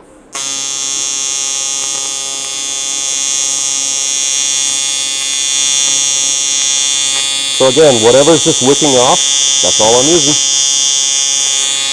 The tricky part about the filler is you have to retract it. You can't lift it up like you normally do on a typical joint. You actually have to pull it back. Otherwise, you run the risk of Q-tipping it, which is when you send it straight into the tungsten. And boy, oh boy, does that ever ruin your weld. Coming up to the end here, pretty hot. I'm going to keep it, kind of taper out of it. A little extra dab, swirly off the back. Hey. All right, so Breaknet Trent has a pretty good question. All right. He says the coupon keeps dancing around when he's sending current through it. Why, and what's the solution? Dancing around is probably wobbly, I would assume. What do you think? That would be my guess. I suggested weighing it down with something, maybe the pair of pliers or another pieces of metal to help keep it stable, and that should prevent that from moving around. Yeah, that's what I would do. Let me take this one here. Let's just actually no. This one here's actually good. Now, I got a really good fit up on this one actually.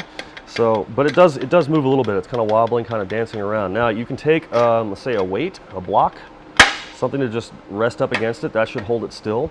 Or when you have your tacks already in, take a small hammer, a pair of pliers, any one of those, and just as you're holding it, I can't touch this one because it's hot, but as you're holding it, tap it. You just right there on the edges, and usually that'll straighten it out and keep it from moving around or dancing around, because I notice a lot in DC, it happens all the time where you're sitting there, you're running it, and it just starts dancing is really the word. It starts buzzing, vibrating, stuff like that. So any questions on that? I've got one more that I'm going to demonstrate to you, which is going to be thick to thin. But if you guys want to practice your fillets, ask a question, whatever, I'm going to reset this camera.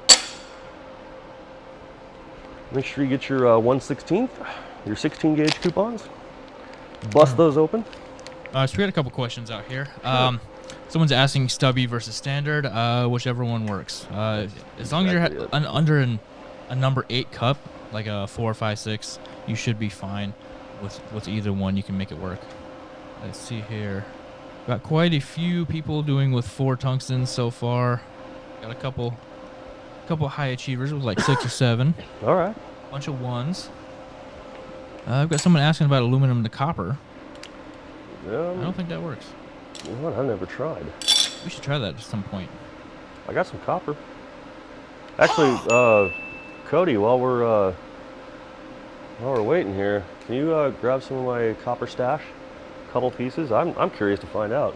All right, so 134 Zynga sent $5 and he said he had a head explosion when you mentioned change hand positions, and that will solve a lot of the problems with the T-joints. I hope it worked. Let's see. I know I got some good questions out there. So building a third hand, that would work good. Third hand is basically something that acts as a weight, and it also helps transfer ground, so you should make it out of metal, something conductive. You put it on the table, and rest it on your part, and it'll help hold it into place. You never have too many of those. You can also clamp stuff down. If stuff is moving, just clamp it down. That's good advice too. If you do have a flex head on your torch, yeah, you can flex that around a little bit to make it help. But don't over flex it. If it doesn't have the little F on the side, don't F it. Let's see here. If it doesn't say F, don't try to F it. So when you're doing the T-joints too, you want to make sure you're pointing that tungsten down into the joint and not at one piece or the other. You want to get it down in there. At the root. And that goes pretty much for every weld. Always point at the root. Okay, I'm gonna super hope here that I have my focus correct. It is really, really hard for me to tell, unfortunately, with this particular joint. But if it's not, hey, we can redo it. I mean, we're live after all, right? All right, so Benjamin Curran asked, why did his weld turn gold at the end like stainless? That is typically a lack of gas. So something could have blown your gas away. You might have run out of gas. You might have pulled it away too soon. All that stuff will cause that golding at the end of the weld on aluminum. I just make it a habit to, whenever I finish any weld, whether it be aluminum or anything else, I hold my torch over there until that post flow stops on my machine. The minimum I have on my machine is about 5 seconds, so I'm sitting there for 5 seconds no matter what, and that's a pretty good habit. 5 to 7 is a typical number, actually. So yeah, 5 is the minimum. Like that 5 is my aluminum. Then I turn it up for more sensitive metals like stainless and titanium. yeah. I got some filler size questions. For this, we're using mainly 1/16, except for the fillet joint that we're bumping up to the 3/32. I did an outside corner at 3/32 as well. Did you? Yep. That's impressive. Yeah. I flew through that one. That was a good one. That was an awesome one. All right. We're gonna go thick to thin. So grab yourself a 1/16 coupon from weldmetallsonline.com. If you have them, or if you don't, just grab any old piece of 1/16. Also grab a piece of 1/8. Now, unfortunately, we can't get super detailed in the thick to thin, but I can at least show you one of the exercises that I like to do. And it's when you take both of them flat and you're basically gonna butt weld them. The problem or the issues that most people have is that the 1/16, or obviously the thinner one, is gonna burn away before the thicker one does. And that's very difficult to control sometimes. So what we wanna do is concentrate on our focus. Focus is where the arc is pointed, right? So if we're focused or biased or pointed more toward the 1/8, that means that it's going to want to burn more into that, and whatever little bit is left over will burn into the 1/16. But the tricky part here, or at least into the thinner one, but the tricky part here is keeping it equal. Because if you concentrate too much of your heat on the 1/16 or the thinner one, it's going to want to burn away a lot. But if you concentrate too much on the 1/8, the 1/16 is not going to burn at all. So you can still keep it equal, but I'm going to concentrate or focus my arc more on the 1/8 than I am on the 1/16, right? So with any luck, we got this under focus. I'm pretty sure Nick will tell me pretty straight away, or maybe even Cody will, if we don't. So here we go. The tack weld, just like a butt weld. See how it wants to grab that 1/16? Ah, crud. See, I was way too cold on that one. Let me reset, make sure that we're in. How did that look, Nick? All right. Looked good, looked all right. Reset here. All right, let's go again. So, arcing off on the 1/8 inch, you see it wants to burn the 1/16. I'm just kind of playing with it here so you guys can see it. But at this point, I've got a lot on the 1/8 inch corner, and the 1/16 is already bubbling. And we're focused more on the 1/8. So let's get my dab in there, slowly taper out. Right? Now, the same rules are going to apply. I really hope you guys saw it on that one, but even though I was pointed at the 1/8, it still arced off quite heavily onto the 1/16, all right? I was on the thicker, pointed at the thicker, it arced off onto the thinner and still created a weld pool. That's effectively what you're looking for. You're trying to control that, right? As we move along here and we actually weld this, the same rule, right? We're just going to control it, keep our focus on the 1/8 inch and watch that weld pool, or keep your focus on the thicker and watch the weld pool, right? It should be equal on both sides, but it will be awkward because your arc is mostly focused on the thicker piece, right? Hopefully that makes sense. Let me flip this wire around because I got a little snot on that end. But let's go. You know what? Here's the funny thing, actually. I should mention this. I haven't done this weld or this exercise in probably a year and a half. So this is literally the first time. But we'll see. Let's see what happens here. I'm gonna really have to focus and pay attention here. So we got our weld pool. It's about equal on both sides.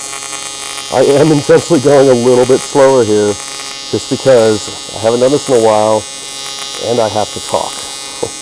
So keeping it under control, still the same width, but if you notice very carefully, it's still pointed at the thicker piece.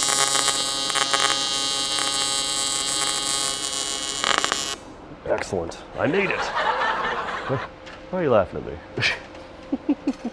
Oh, I got a little bit of a warp going on here. All right, so yeah, we got a little bit of a warp going on there. Okay, well, hey, bummer. What do we got? Oh, geez. How many? 5. We got 5. We could just say 5. So the first one is Philip Ursler. Yeah, sent us $50. Jeez, and he's got you. a little animation of a pear destroying a city for some reason. I'm not sure what that's all about. All right. And then we got Jerky, sent $5, and he's talking about how good he likes his fixed shades with the gold lens. Awesome. Yeah, I still like them. I mean, then, I've graduated, but you know. Kenny Reeb sent another pair with $10. Thank you. Don Magnus sent us 20. Nice. Thank you. I think that's all of them so far. Okay. If we missed you, just yell at us or yell at Nick because he's the one manning that one. All right. So I did warp this a little bit, and how would I have gotten around that? Okay, or why did it warp to begin with? Because that's more important of knowing why and understanding, so that way you can prevent it later. It was all about my speed. You know, as I mentioned, I said I'm going pretty slow here. So basically the fact of it is, the more time I sit there, the hotter it gets. There's no way around that. It is impossible to avoid, right? That is law. So I was there quite a bit of time, and that's why more heat developed into it. That's why it wanted to warp away on me. So what I could do to combat this in the future is get through it a lot faster, as in, out, hello, goodbye. The less time I'm there, the less heat that develops. Go ahead and try this one out. I can do another one if you guys want. I noticed that we got another soup coming in. Where's my Burton? All right. So Alex Rodriguez has sent $10. He said he's been watching TFS for about 3 years, and today he does his first aluminum TIG welds. Keep it up, and thanks. Fantastic. Thank you, Alex. I am so glad that people are, even if you've never done this before, you're getting in here. And I noticed that we had people around the world following along. We got people from Australia, the UK, obviously. Neil Jordan was one of those guys. I remember seeing it. Unfortunately, he didn't get his medal, but he said he was following along. I saw France. I saw all over South America. Malaysia. Alaska. Yeah. I got another good question that I keep North seeing America. pop up. What's that? So a lot of people are asking about contaminated tungstens and how to deal with it. So if you have a big blob of, say, aluminum on your tungsten, what you're going to want to do is grind it down sideways, get all of that stuff off of there first, and then you can put your taper on it. You don't have to cut off that whole section. You can just grind that down until you have nice, fresh, clean tungsten, and then you're good. So let's say this is your grinder right here. You just kind of bzz sideways until it's clean, and then you put your tip on it. Bingo. You know what? Hey, I haven't done a Q-tip yet, and I've only gone through one tungsten. As well try it. What do you think, Cody? Give him the beans. All right. Let's totally screw up a tungsten and show you exactly what this looks like. I feel like this should have been earlier, but hey, whatever. Let's totally mess one up. A Q-tip is where you send the tungsten or the filler straight into the tungsten and not the weld pool. And there's a very, very, very distinguishable result. Okay, let's see if you guys can see it as I'm welding it. I'm gonna Q-tip it out, and we'll see what actually happens here. And you guys can see exactly when it happens, most likely. Oh, by the way, this is a 1/16, and I've still got 140 amps or whatever into my machine. So you guys can see I kind of lost definition of my pool.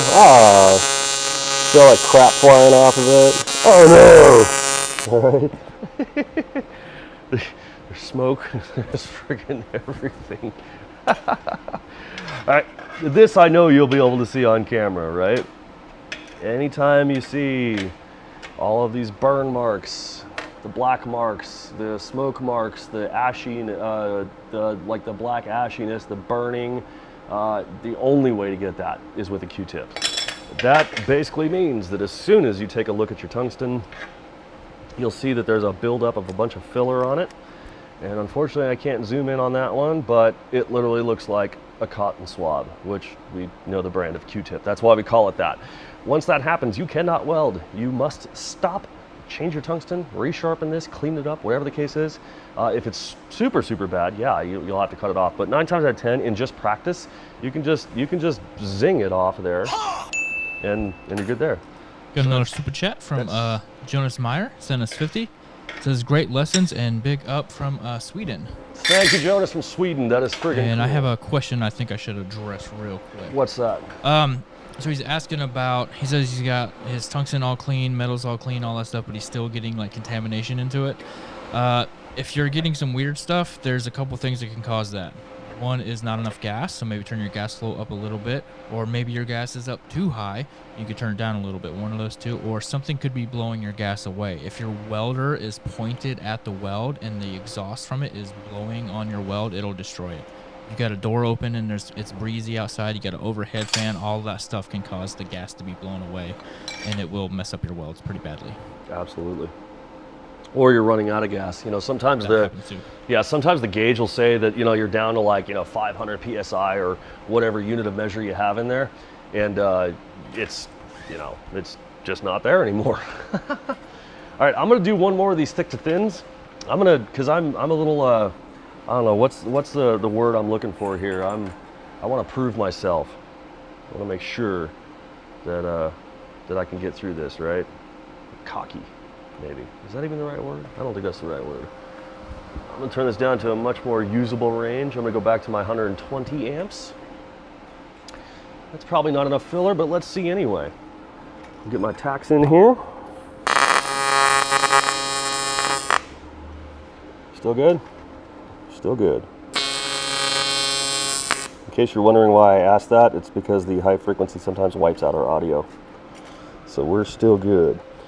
I'm gonna get a new piece of filler here. All right, I can do this. I know I can do this. All right. All that focus on the 1/8 inch. Let's go.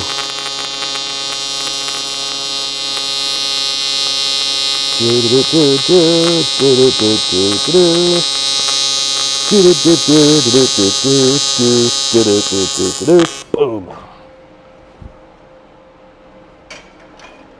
Ha! Go me. I got it. Just for proof of theory here, you guys, I'm not really trying to show off, but I feel really good because I really haven't done that in like a year and a half. So there's your thick to thin. When would you use such a practical application like this? Well, in my industry, automotive performance fabrication, we do thick to thin famously when we're welding on V-bands, Vangeon flanges, flanges to throttle bodies, all kinds of stuff, intercooler piping, you name it. Bungs, that's another big one. Putting in a temperature sensor bung, you're welding thick to thin. That's why this is a fantastic exercise. If you can do it with complete control and you're not warping it, then you should be set. You're good. Right? All right. We have a lot of people asking about ventilation and fume extraction, all that stuff. You want to go over that a little bit? Sure. You obviously, TIG welding is effectively a smokeless process in welding, right? But it doesn't mean that anything that comes off of your metal is harmless, right? Not to be confused. So what effectively happens is there's chemicals and stuff like that that you effectively breathe into your lungs that you might not want to be there. Was it hexochromate, I think is, or hexochromium or something like that, is famous for stainless. So you can wear a respirator if you're what's the good word for it? If you're worried about it, right? Wear a respirator. Put something on your face to to do that, or to protect that. I don't think you can see it in our overhead. I'm pretty sure that's why Nick switched over there, but actually next to the Viper there is a Fred Jr. fume extractor from Diversitech. That's I think that's about a $4,500 unit or so. That sucks everything out of it without sucking out the gas. You can also try to weld in a more open area, right? You can't have a breeze or anything to blow gas around or anything like that, so you got to really pay attention to where you're at, right? And not try to suck all that stuff in. But if you're worried about it, don't do it. It may not be for you. It's kind of one of those, you know, I don't want to say you got to deal with it, because you do have a choice, but if you're really concerned, wear a respirator for everything you do regarding welding, and then you don't have to worry about it. Hey. All right, so we got 20 pounds, not to be confused with dollars, from Lars Schaefer. He says, keep on going with the great vids, helped him out a lot with a few projects. Greetings from Germany. Cheers. And then 134 Jinga sends another $10, and it says, thanks for the welding. And then he asked about the respirator, which we just answered. Excellent. Coincidentally. And let's see. I think there's another one at the bottom there, is that Yeah, we got one more. So Martin Jones, he says, can you say the next minute in the Sean Connery accent? The next minute in this. Do you see the beast? Have you got him in your sights? Let's take another weld. So we got one more. So we got Chris Chrisman again. He's saying, can you talk about argon, please? Argon. Well, argon is effectively the only gas that we use. There are mixed gases and stuff like that, helium and everything else like that. Don't worry about it. Argon, 100% the entire way through. You can weld virtually everything and not have to worry about it. Helium, for example, is the more famous thing to use with TIG welding, which is a specialty gas. So, like I said, 100% argon. Your argon flow is typically, you take the number of your cup, like this is a number 5, and you double it. So a number 5 cup times 2 equals 10. That's the minimum flow in CFH. If you're in liters per hour, I believe that conversion is like times 30 or something like that. So that would be 30 liters per hour. So if you have like a number 12 cup, that means 24 CFH at minimum. You can increase it a couple points. You know, you don't have to be like blowing it out of there. Actually, you know what? While I'm here, let's do way too much friggin' gas.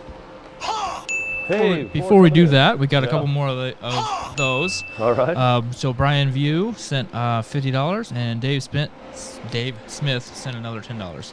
Thank you, Thanks, Brian, guys. Dave. You guys are awesome. Thank you. I'm gonna jack this gas way up. I bet that wiped us out. No? Oh, wow. Okay. So I've got over 60 CFH running out of this number 5 cup. I'm pretty sure you guys can hear it. Look at that. Okay. Oh, I'm pretty sure we're focused in. I think I know where we last focused. So yeah, let's see what happens when we run way too much gas, right? Typically you would go no more than about 2.2 in your conversion, or maybe even 2.5. So if this number 5 cup, it would typically be at 10 to 15 CFH, right? Let's see what happens. For one, look at the massive etching zone. And also if you look as I'm welding going forward, it's kind of blowing the arc away. And I can actually taste this. It's terrible. I don't really want to breathe this. I'm going to back up here. I'm sitting way back here because I'm actually breathing this. And that's, yeah, now I can't see. Argon, oh yes, argon lung. We as instructors know this, or anybody who's been in the industry for long enough. Argon lung is where you've basically breathed in way too much argon throughout the day. And the properties of argon, it sits lower than oxygen or the atmosphere that we're breathing in, right? So as it fills up your lungs, it fills them from the bottom up, thus restricting the amount of capacity that your lungs have. And it doesn't come out of there just by breathing. You pretty much have to invert yourself, as in, you know, put the bottom of your lungs higher than the top of your lungs, and you basically just breathe in and out for maybe about 30 minutes, 45 minutes to an hour, somewhere in there, and that should displace it. So if you've been welding all day long and sucking all this stuff in, and you find that you can't breathe or it's very difficult to breathe, invert yourself, because that's argon lung, sometimes called instructor's lung. I'm going to reset this gas flow because that was just absolutely ridiculous. And seriously, I have this I've never really done that, so I tasted it. It's terrible, but science, right? So we got to ask. A lot of people asking about warping, like why their plates are warping and all that. Heat.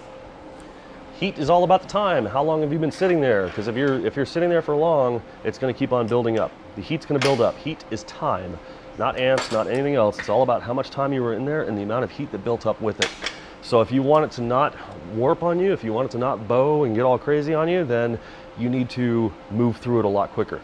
Remember, if you reduce your amps, because everybody's like, oh, I had too many amps, let me back off. Well, if you go too low on your amps and nothing's happening, like you're not moving through it, the heat is still building up regardless of the amps. That's why heat equals time, not amperage, right? Hey. So Grumpy Captain has sent us $4.99, and Killjoy SXE has sent us $4.99, and he says, do you have any advice on welding thin plate on the cast parts? That is actually really, really tricky to do. The best advice I can give you is watch some of my casting videos because there's a process to basically recast the metal before you actually add filler to it, and you'll see that to understand it. You're basically purging it out, so you have to recast your layer, and then you can put your thinner metal up to it, and then focus all of your most of your energy on the cast part if it's thicker. Right? But you'll always focus on whichever one is thicker. Now, if you guys want to see something special, that pretty much wraps up like most of what we have for the class before we get too carried away here and even teaching anymore. But I said I wanted to do some requests here, so and then we'll run a Q&A and everything else like that. So somebody did want to see if we can weld copper to aluminum. I'm pretty sure I'm going to need somewhere around like 160 amps or so. Go ahead. Hey, so Dave Smith has sent us another $5 and said this was a brilliant idea and super helpful. Thank all of you. Thank you, Dave. I'm going to try this with copper filler first. This is an 1/8 inch aluminum coupon, and this is a copper coupon. Both of them from Weld Metals Online. I have never tried this, so I think I have some aluminum bronze back here. I might try it with that, but let's see what the copper does first. I'm pretty sure I'm lined up for the arc shot, so you're about to witness history. I have no idea what I'm doing. Whoa, it's kind of sticking together. What happened? Oh, okay. Wow, okay, hold on. I'm so in. This is, can you believe this? It's actually sticking together. Okay, this is extremely difficult, and I'm focusing all of my arc on that copper, and it's actually starting to spread out on me, so I should have just friggin' tack welded it. Bummer. Let's see if I can save this a little bit. You know what? I'm gonna try and bridge attack over on this side. Maybe I can. Oh no! No! Come on! I took the tungsten for a swim there. Let's try it with a piece of aluminum. Again, I have no idea. I bet you 10 to 1 I can snap this because it's starting to crack on me. I can hear it snap, crackle, popping. But hey, let's have some fun with it, right? It is so hard to keep this copper hot. Super hard to keep it hot. For those of you who ever wanted to know how to weld copper to aluminum, if you can, I mean, physically they stick together. Structurally, I'm pretty sure it's foobar. But usually that's a balance problem, or it's a gas flow problem. Huh? Oh, are you not muted now? Okay, so this guy wants to know why his welds look like they have sand in them. Oh, okay. So, that's for you. Just like I said a minute ago, you either have a balance control problem or you have a gas coverage problem. So it could be one or the other, or your torch height is way too high, or you're getting way too hot. You notice that there's several answers here, right? Make sure that your torch is as tight as possible. Too close is touching, right? So keep it super tight, keep your speed up, make sure that your balance is set correctly. Any one of these things could be off, or a combination of all of them. Right. How many? We got 3. So we got Japan Garage.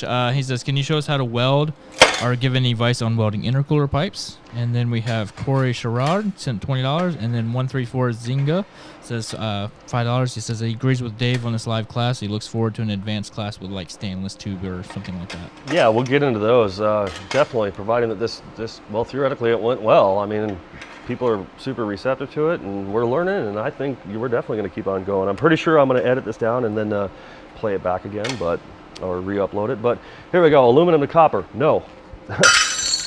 Do we have, Nick, do you know of any intercooler tubing or aluminum that we have laying around? Not handy. Oh, dang. We got some pie cuts. Wait 1 second. Let me go see if I can find some real quick. Oh wait, I got 2 pieces right over here. Yes, yes, yes. All right. Unfortunately, I won't be able to arc shot this. Or you know what? I'm gonna try. Oh, this spur of the moment here. We'll see. I'm just gonna back my camera out a little bit. And while you're doing that, we have 2 more super chats. Sweet. From Steph. He sent $50, and then Caleb B sent $24.99. And he says, finally made some aluminum stick together today. Thanks so much for the class. Beautiful. I love hearing this. That is so friggin' sweet. Okay, this is 063 aluminum tubing, or 16 gauge, just like welding coupons. Now, if you guys want to practice this without tubing, you can literally take 2 pieces of 1/16 coupons, right? And if you want to tack them and then bend them, that's just like welding a tube. It's almost exactly like welding a tube. So that's one method for you to do. I'm going to show you on an actual tube, or at least we're going to try. Like I said, I don't know if the arc shot's going to come through or not. I don't have the time to focus it, but we'll just see. I'm going to drop my amps down. I like about 80, 75 to 80 amps, somewhere in that range. Yeah, we'll do 79, 80 amps, whatever. First thing we got to do is the autogenous tack. Again, very, very difficult. Lots of pressure pushing in. Let me see if I can get this lined up for an arc shot, maybe. But I'm pushing in with both hands. I'm just going to fire. Slowly let these 2 stick together. Once they're together, I'm just going to kind of run it a little bit. And when I get out of it, I'm going to pull the torch aside. Okay. Now, this is structurally very, very weak, and it is really, really delicate. So you got to be very careful when you're turning it, rotating it, or changing it, or anything else like that, right?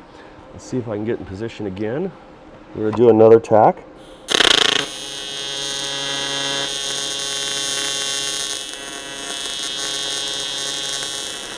Now, I should mention, if your tacks run away on you, don't chase it. Just get out of it, right? I'm going to show you another method here with filler. So this is a piece of 1/16 filler.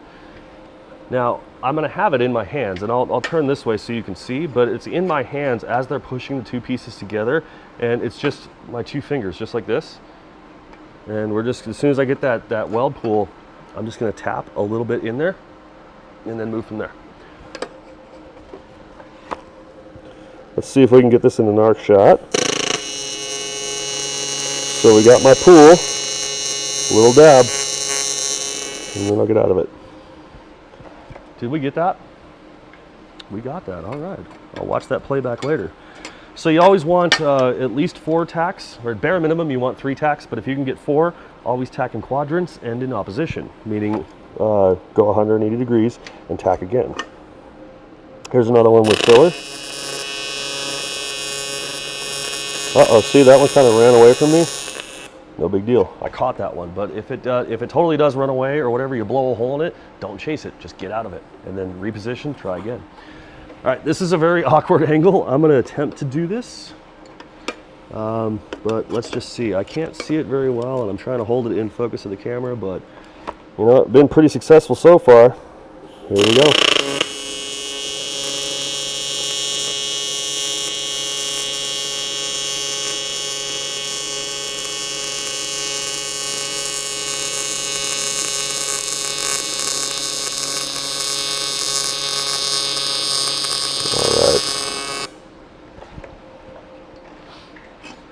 There's about what it looks like.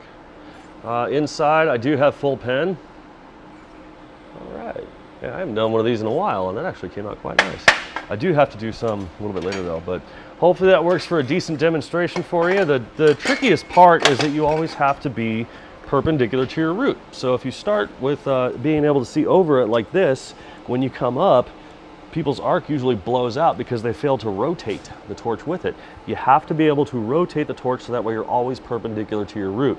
If you come up like this, remember, you're running like extreme friggin' angle. The arc wants to blow straight away or even over the tube.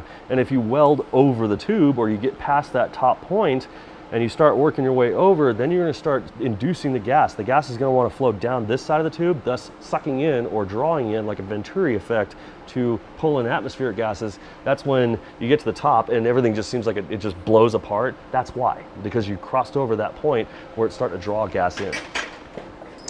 I see some soups. Yes, we have a bunch of them. How many? I'm just going to do one. Yeah. One of those. There we go. So the first one is from Grumpy Captain. He says he bought his first TIG, or he bought his TIG 6 months ago and couldn't weld with it until today. So, until he started watching our videos. Thank you so much. Scott Weiss sent 10, and he says, just wanted to say thank you, and are you going to SEMA this year? Yes. Yes, I will be at SEMA, most likely. And then GM calls suck, or something like that. He sent 10 pounds. This is awesome. Learning with Justin and the crew. Izzy Ross 777 says enjoyed the first class. Spraga 79 sent 1999. Tommy Ludd sent 499, and I think that's about all of them so far. All right, thank you guys so much once again. Any other last requests? There's some weird requests that I'm not gonna. Oh no. But let's see here. Yeah, give me one. He wants you to do a weld with figure eights. Weld with figure eights? Weld in a figure eight pattern. Weld in a, like weld the number 8? I have no idea which well, word he means. I'm going to assume that that's what they mean, so okay, I'll weld the number 8. This is going to require me to actually feed backwards or feed from the back side. This is not a typical way that we do this. Cody, thank you. This is not a typical way that we do this. So that basically means that as I come around, as soon as I cross over and I start going the opposite direction, that means I'm going to be adding the filler from the back side of the weld pool. Again, not typical. We typically always go in the direction of our filler, which is forward. So you'll see some backwards operation, sometimes called back feeding or feeding from behind or reverse entry. I'm not going to use the other terms. So, all right, number 8. I think I'll go this way. Yeah, that'll work. There we go. Oh, you know what? I forgot to zoom back in. You know what? Give me just a second and let me, I got to turn my amps back up too. While you're doing that, we have some more super chats. Hey. Let's see. We got Terry Cook sent 20, and he says this is his first time TIG welding aluminum. Thanks for doing the class, and he looks forward to more. Thank you very much, Terry. Steve Marcy sent $24.99. Adrian Riviera sent $20 and a game controller going woot. Thank you, Steven. What was the second name? Adrian Riviera. Adrian, thank you. Thank you, guys. I believe that's about it. All right. Let's do this number 8. Hopefully it's still in focus. I'm sure Nick will yell at me if it's not. Let's see, I'll go this way. All right, here we go. So the same thing here. We're just going to concentrate on our leading edge and making sure that my weld pool stays the exact same width all the way through. This is where it's going to get tricky because I'm having to feed the filler from the opposite side of the weld pool, meaning that I'm traveling backwards. All right, which means I'm pausing and I back way off of my foot pedal just to really concentrate.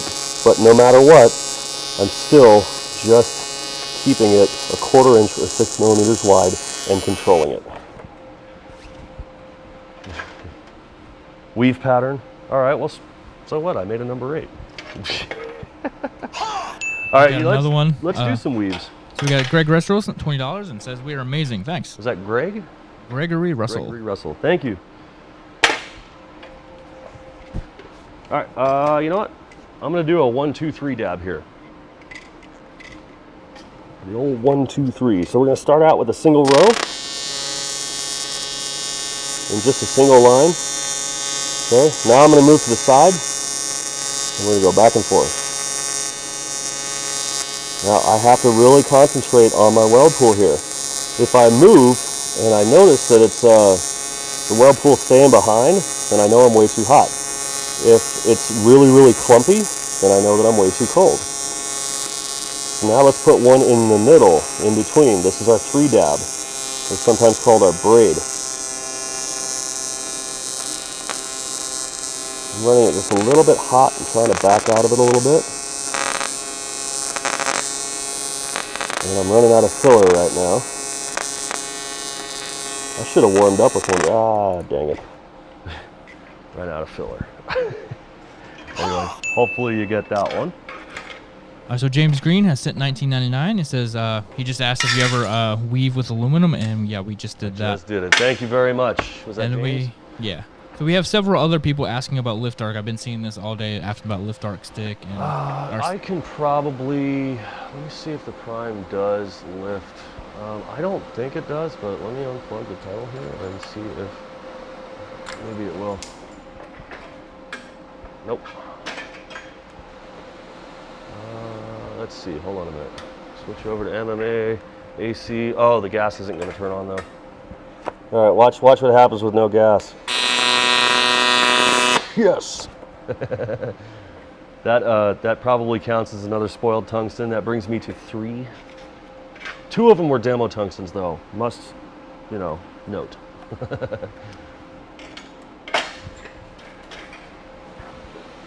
I did put it to MMA, but the gas won't come out, so we have no control over that. It just basically blew the tungsten up. Any other questions? All right, so we have one of those. Awesome, so Keith Joel sent $10, and he says, can you run through some tips on terminating and restarting properly? Absolutely. I did start on that earlier, but let me do another one. Might as well. Actually, I'll do a couple of them because I know that we're still in focus. Get a fresh tungsten in here. Some other questions while we're at it? All right, let's see what I can find. There's a lot of stuff going on through here. Oh, I can only imagine, man. But hey, everybody, a big shout out and props again to Nick. He is manning the crap out of that friggin' control board there. He's got the audio in his right. He's got comments in front of him. He's got transitions and overlays and all that on his left, and he still has to talk into a microphone and look pretty. I think he even combed his beard. Yeah. But, so and while we're here, let's also take a moment to acknowledge Cody. Every single time you see those arc shots going back and forth, man, Cody is absolutely killing it. Our operations manager is just doing a fantastic job here, as well as the rest of the crew that helped put all this together. Again, thank you guys so very, very much. What was the question? All right, so are there certain alloys of aluminum that are harder to weld? Yeah, typically 6061 takes a little bit more heat and a little bit more oomph, or even 6063 for that matter. I always had a problem welding 3 series aluminum because it's so snotty and runny, and it just like the minute you get into it, it's like it just runs away on you. I always struggle with 3 series, but usually the biggest struggle is when you have 3 series filler and you try to use 3 series aluminum with 4 series filler. Remember that this is a little hotter than the 3 series, so you have to use like 1-aught, or what is it, 1001 I think it is. Very shiny stuff. You have to have a filler that's a lower melting point. And another very, very common question we're getting is what size filler to use. You go over filler a little bit. Filler selection. The correct size is yes. It really all depends, right? Typically, some people would match the filler to what they're welding, but there's, I mean, if I'm doing 1/8" coupons, I'm not using 1/8" filler. Just remember that there's a general rule is you can add more filler from a smaller diameter, but you can't always add less from a larger one. So I will show you both 3/32 and 1/16 filler on this 1/8" coupon. So let's do that first weld with the restart. I'm just going to throw one down here. Oh, I forgot to plug my pedal back in. Which means we probably have a second for maybe another question. All right, got a lot of questions on like pulse and stuff like that. Ah, the dirty one. P word. We should censor that. There is no P word in here. Yeah, for the most part, I avoid pulse. When you're pulsing, it usually takes longer to make your weld, and time is heat, so you usually make a hotter weld. It doesn't really make a colder weld. I will explain pulse in just a second, but let me just tell you flat out, for those who don't know, pulse is a tool. Pulse is not a crutch. If you cannot weld without pulse, it will not do you any good to weld with it. Don't worry about pulse, worry about control, right? So let's do this restart real quick. So, same concept, 1/4" or 6 millimeters wide. And for whatever reason, I have to stop. Oh, bummer. It happens, you know. Of course, the internet will destroy you, and they'll be like, "Oh, you should never restart. That's yeah." Well, guess what? There's reasons. So, I'm going to start about 1 or 2 dabs ahead of where I terminated. Okay. I don't want to start on the weld pool itself or on the bead itself, right? Because that's already thicker, which means more heat has to go into it. So if I put too much heat into it or more heat onto that actual bead, and the first dab when I move forward is going to be like huge, right? Because your setting is a little bit off. So I'm gonna start 1 or 2 dabs just ahead, get my weld pool right, and then back up in to the last point where I left off before I terminated. It looks about like this. So 1/4 inch, 6 millimeters, back up in and get moving. Again, keep it the same width all the way out. I don't know why I put that dab in there. So let me redo, let me get a mulligan here. Because I don't know why I just put a little tiny dab in before I went off, I don't know. It's getting hot in here and anyway. So 1/4 inch or 6 millimeters, no dab this time. Back up, tie in, hit the dabs, let's get going. That time I went through it a lot quicker. And with the exception of my welds being a little bit crooked and not actually in the right direction, it's near flawless. The only thing you should be able to see is the little etching zone 1 or 2 dabs back from where you restarted. Other than that, exact same profile all the way across. Hopefully that helps you out. All right, we got a whole bunch of these super chats coming in. Jeez. So we got Lester Grisby sent $20. Sean Coleman sent $19.99. Oh, Garth Landon Field sent $5. Says great stuff. Matthew Casey sent $15. Says thanks for doing this. Trying to talk the wife into a Vegas trip for the full class. I highly recommend that. I welcome you. And then we got some good questions about why you're welding on an aluminum table. The only reason I'm welding on an aluminum table is it's actually in, let's just say, the automotive performance fabrication industry. Aluminum tops are extremely common because they don't scratch your metal. So let's say you're working with like polished stainless or polished aluminum or polished titanium. You can run whatever you want over the top of it and it doesn't scratch your part. It's also pretty good for dissipating heat, but the only problem is when you're practicing welding, for example, it sucks out some of the heat out of it. So usually you got to be in it a little bit longer or kind of compensate for it. But that's why I use an aluminum top. It's basically, it won't scratch your part. It'll scratch the top, not your part. It also doesn't contaminate your metal usually. That's a true story. No metallurgically transmitted diseases. We got another one. M. Pfeiffer sent another $4.99. Says, "Hey, mom is cheap. Thanks." I'm not sure what that means. All right. Well, thank you. Any other questions? We're going to kind of wrap this and go into the Q&A. Before we get into that, if you guys are dipping out right now, I'd love to answer some questions for you. Absolutely. We're going to probably go maybe another 15-20 minutes here, probably answering a lot of questions because I see there's a ton on the screen. But if you guys are going to dip out, thank you all so very, very much for watching and being a part of the fabrication series. Inside, I want to cry just because I can't believe this actually happened. It's been years and years since I had this idea, and it's been months in the making. And without you guys, without my crew, our awesome staff that we have here, both TFS and Weld Metals, you guys, everybody is so amazing, and I can't thank you guys enough. And of course to Nick and Cody for volunteering their time, even though I had to pay them. But for them, had them not wanted to, jump into this and do something completely out of their scope. If you didn't know, Cody's the operations manager here. He's not a camera switcher. Nick is the lead welding instructor. He is definitely not a director, but they both friggin' buckled down, worked with me on this one, and they all figured it out. So a big, humongous round of applause for everybody. Where's that button, Nick? For all of you guys. No, that's not the right one. There we go. Yeah, thank you guys so much. So let's take some of those questions, and of course, I bet you 10-1 we're going to do this again. You bet we will. All right, so here's a good one. If welding on a car, do you always disconnect the battery? No. Yeah, me neither. Yeah. Here's the thing, electricity takes the path of least resistance, meaning it's not going to go anywhere except for point A to point B in the shortest way possible. Now, there is a bit of a caveat there. If the car is old, it's probably not susceptible to high frequency. So if you're curious, if you're not sure, whatever the case is, then disconnect the ECU or the battery or whatever, If you're not sure, disconnect it, right? it's an argument that's never going to go away. But you know, you're the one who's in control of this one. If you're not sure, disconnect it, and maybe somebody will call you some really bad names or dirty names or whatever. Screw it. You're being safe.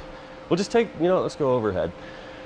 This car that's been sitting over here. This is a 2014 Viper GTS. I will disconnect the battery if I'm welding on that because I want to be very safe. But I know that I cannot change laws of electricity, right?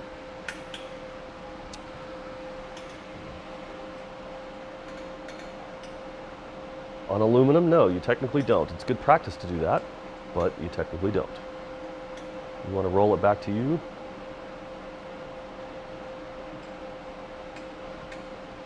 Yeah, steel, stainless, chromoly, all of it. I start and stop exactly the same. The only difference is sometimes I don't go 1 or 2 dabs ahead.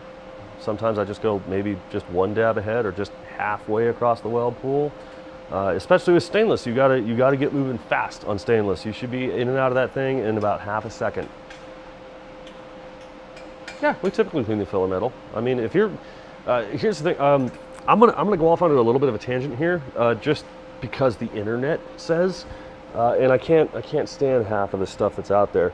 Some people believe they laid down a crappy weld because they didn't clean the metal, and that's a bunch of BS, right? You laid down a crappy weld because you probably had something set up or you didn't know how to weld.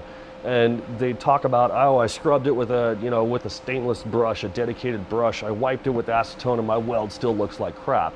It's not because you didn't prep the metal correctly, and you don't normally have to prep the metal correctly. On a very, very small, tight, you know, scale or view, you might see some junk floating into it. Otherwise, you'll see it floating microscopically, but over the top of it, unless your metal is caked in oil or you're trying to weld through grease or mill scale or, you know, anything else like that, or it's so old that it's just corroding, there's no real prep required. I mean, there is, but there isn't. So try not to get too carried away with prep. Just work on your basic skills, right? There's nothing wrong with prepping, but like, let's just take shiny aluminum intercooler piping. We don't prep that other than give it like a quick wipe down in acetone to make sure there's no oils on it. But then we're not scraping it with brushes. We're not filing it. We're not grinding it. We're not trying to remove the oxide layer. The positive side of the arc when we're welding aluminum, the positive side removes the oxide layer. So it defeats the purpose of doing it with a brush beforehand. So a lot of that stuff that you see on the old interwebs is a bunch of hullabaloo. Straight up. Because I like no BS responses. Oh, I was muted for a couple of those questions. Sorry about that. Oh, we got a new question, though. I think you covered those pretty well. What about covering your skin while you're welding, Mr. Justin? Dude, I'm guilty of this. I'm sorry. Most of the time, the reason why I don't get sunburned, and I'm not suggesting you guys do this, but a large reason or a large portion behind why I don't get sunburned when I'm welding, it's in my position. So when I'm in certain positions like this, whatever, the arc is actually not hitting my skin. But it's a stupid idea to leave your arms exposed. Skin cancer is a real thing. Of course, we don't want that. But and normally I do cover up, but you know, today it's super hot in here, you know, so I didn't bother. But cover up if you're not sure. Sorry, I was typing. Ah. All right. Multitasking. A couple of people are asking about an Instagram hashtag for this. Weld with me live. Hashtag weld with me live. That's the one. So I mean, actually, yes. If you could use that in your social media, that would be fantastic. Use the hashtag weld with me live. I will be able to see everything. As soon as we're done here, we're gonna go get some chow, probably go get some lunch, maybe some drinks, kick back, relax, and try to enjoy the rest of our Sunday. But I'm definitely gonna be checking this stuff out. I'm gonna be playing back this stream, seeing how it went, and checking out some of your guys' welds and stuff like that. Yes, please use the hashtag weld with me live. All right, I have a good question. I know you're going to like this one. God. So is a weld still strong if it looks like crap? It can be, but I don't know. Does it pass or does it fail? Well, I mean, you know, hold on, you know, Nick, everybody sees that where it's floating around the old interwebs, right? Somebody what is that Sanrail chassis that was like powder coated and it looks like boogers and popcorn everywhere? I don't know. You ever been on a carnival ride? Those welds look like crap, but I'm still alive.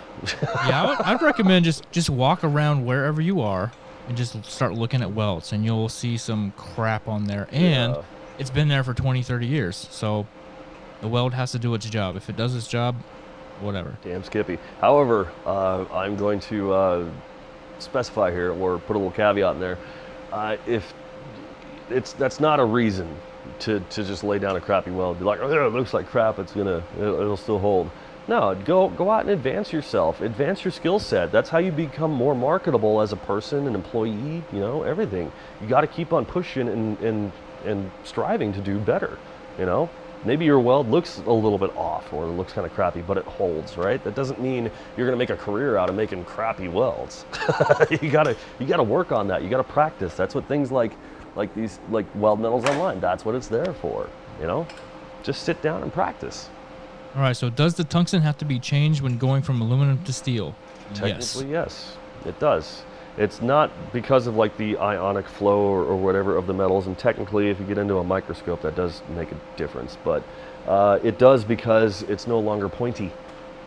And on stainless steel, you have to have a pointy tungsten. You cannot have a dull tungsten. Same thing with steel, titanium, all that. In aluminum, you're gonna have a dull tungsten or a balled over or a rounded, blunted tungsten. So if you try to do onto stainless steel straight away from aluminum, you're not gonna be able to focus your arc and control it. So yes, you do have to change it. All right, so what causes a black residue at the beginning of the weld on aluminum? Usually, he has a fresh sharpening, or even with the fresh sharply tungsten. Fresh sharply? Yes. Freshly sharpened tungsten. Fresh sharply. You ever heard that one, Cody? Fresh sharply? He is laughing at you. It's okay. Yeah, the little black spot in the beginning there, typically it's like a coverage issue, or if you have like something that's dirty or whatever, it usually comes with not like fully prepping or going crazy on prep on your metal. All right, so what about destructive testing? What do you think about that? Yeah, do it. I love destructive testing. we actually do that in the class. Look, here's the thing.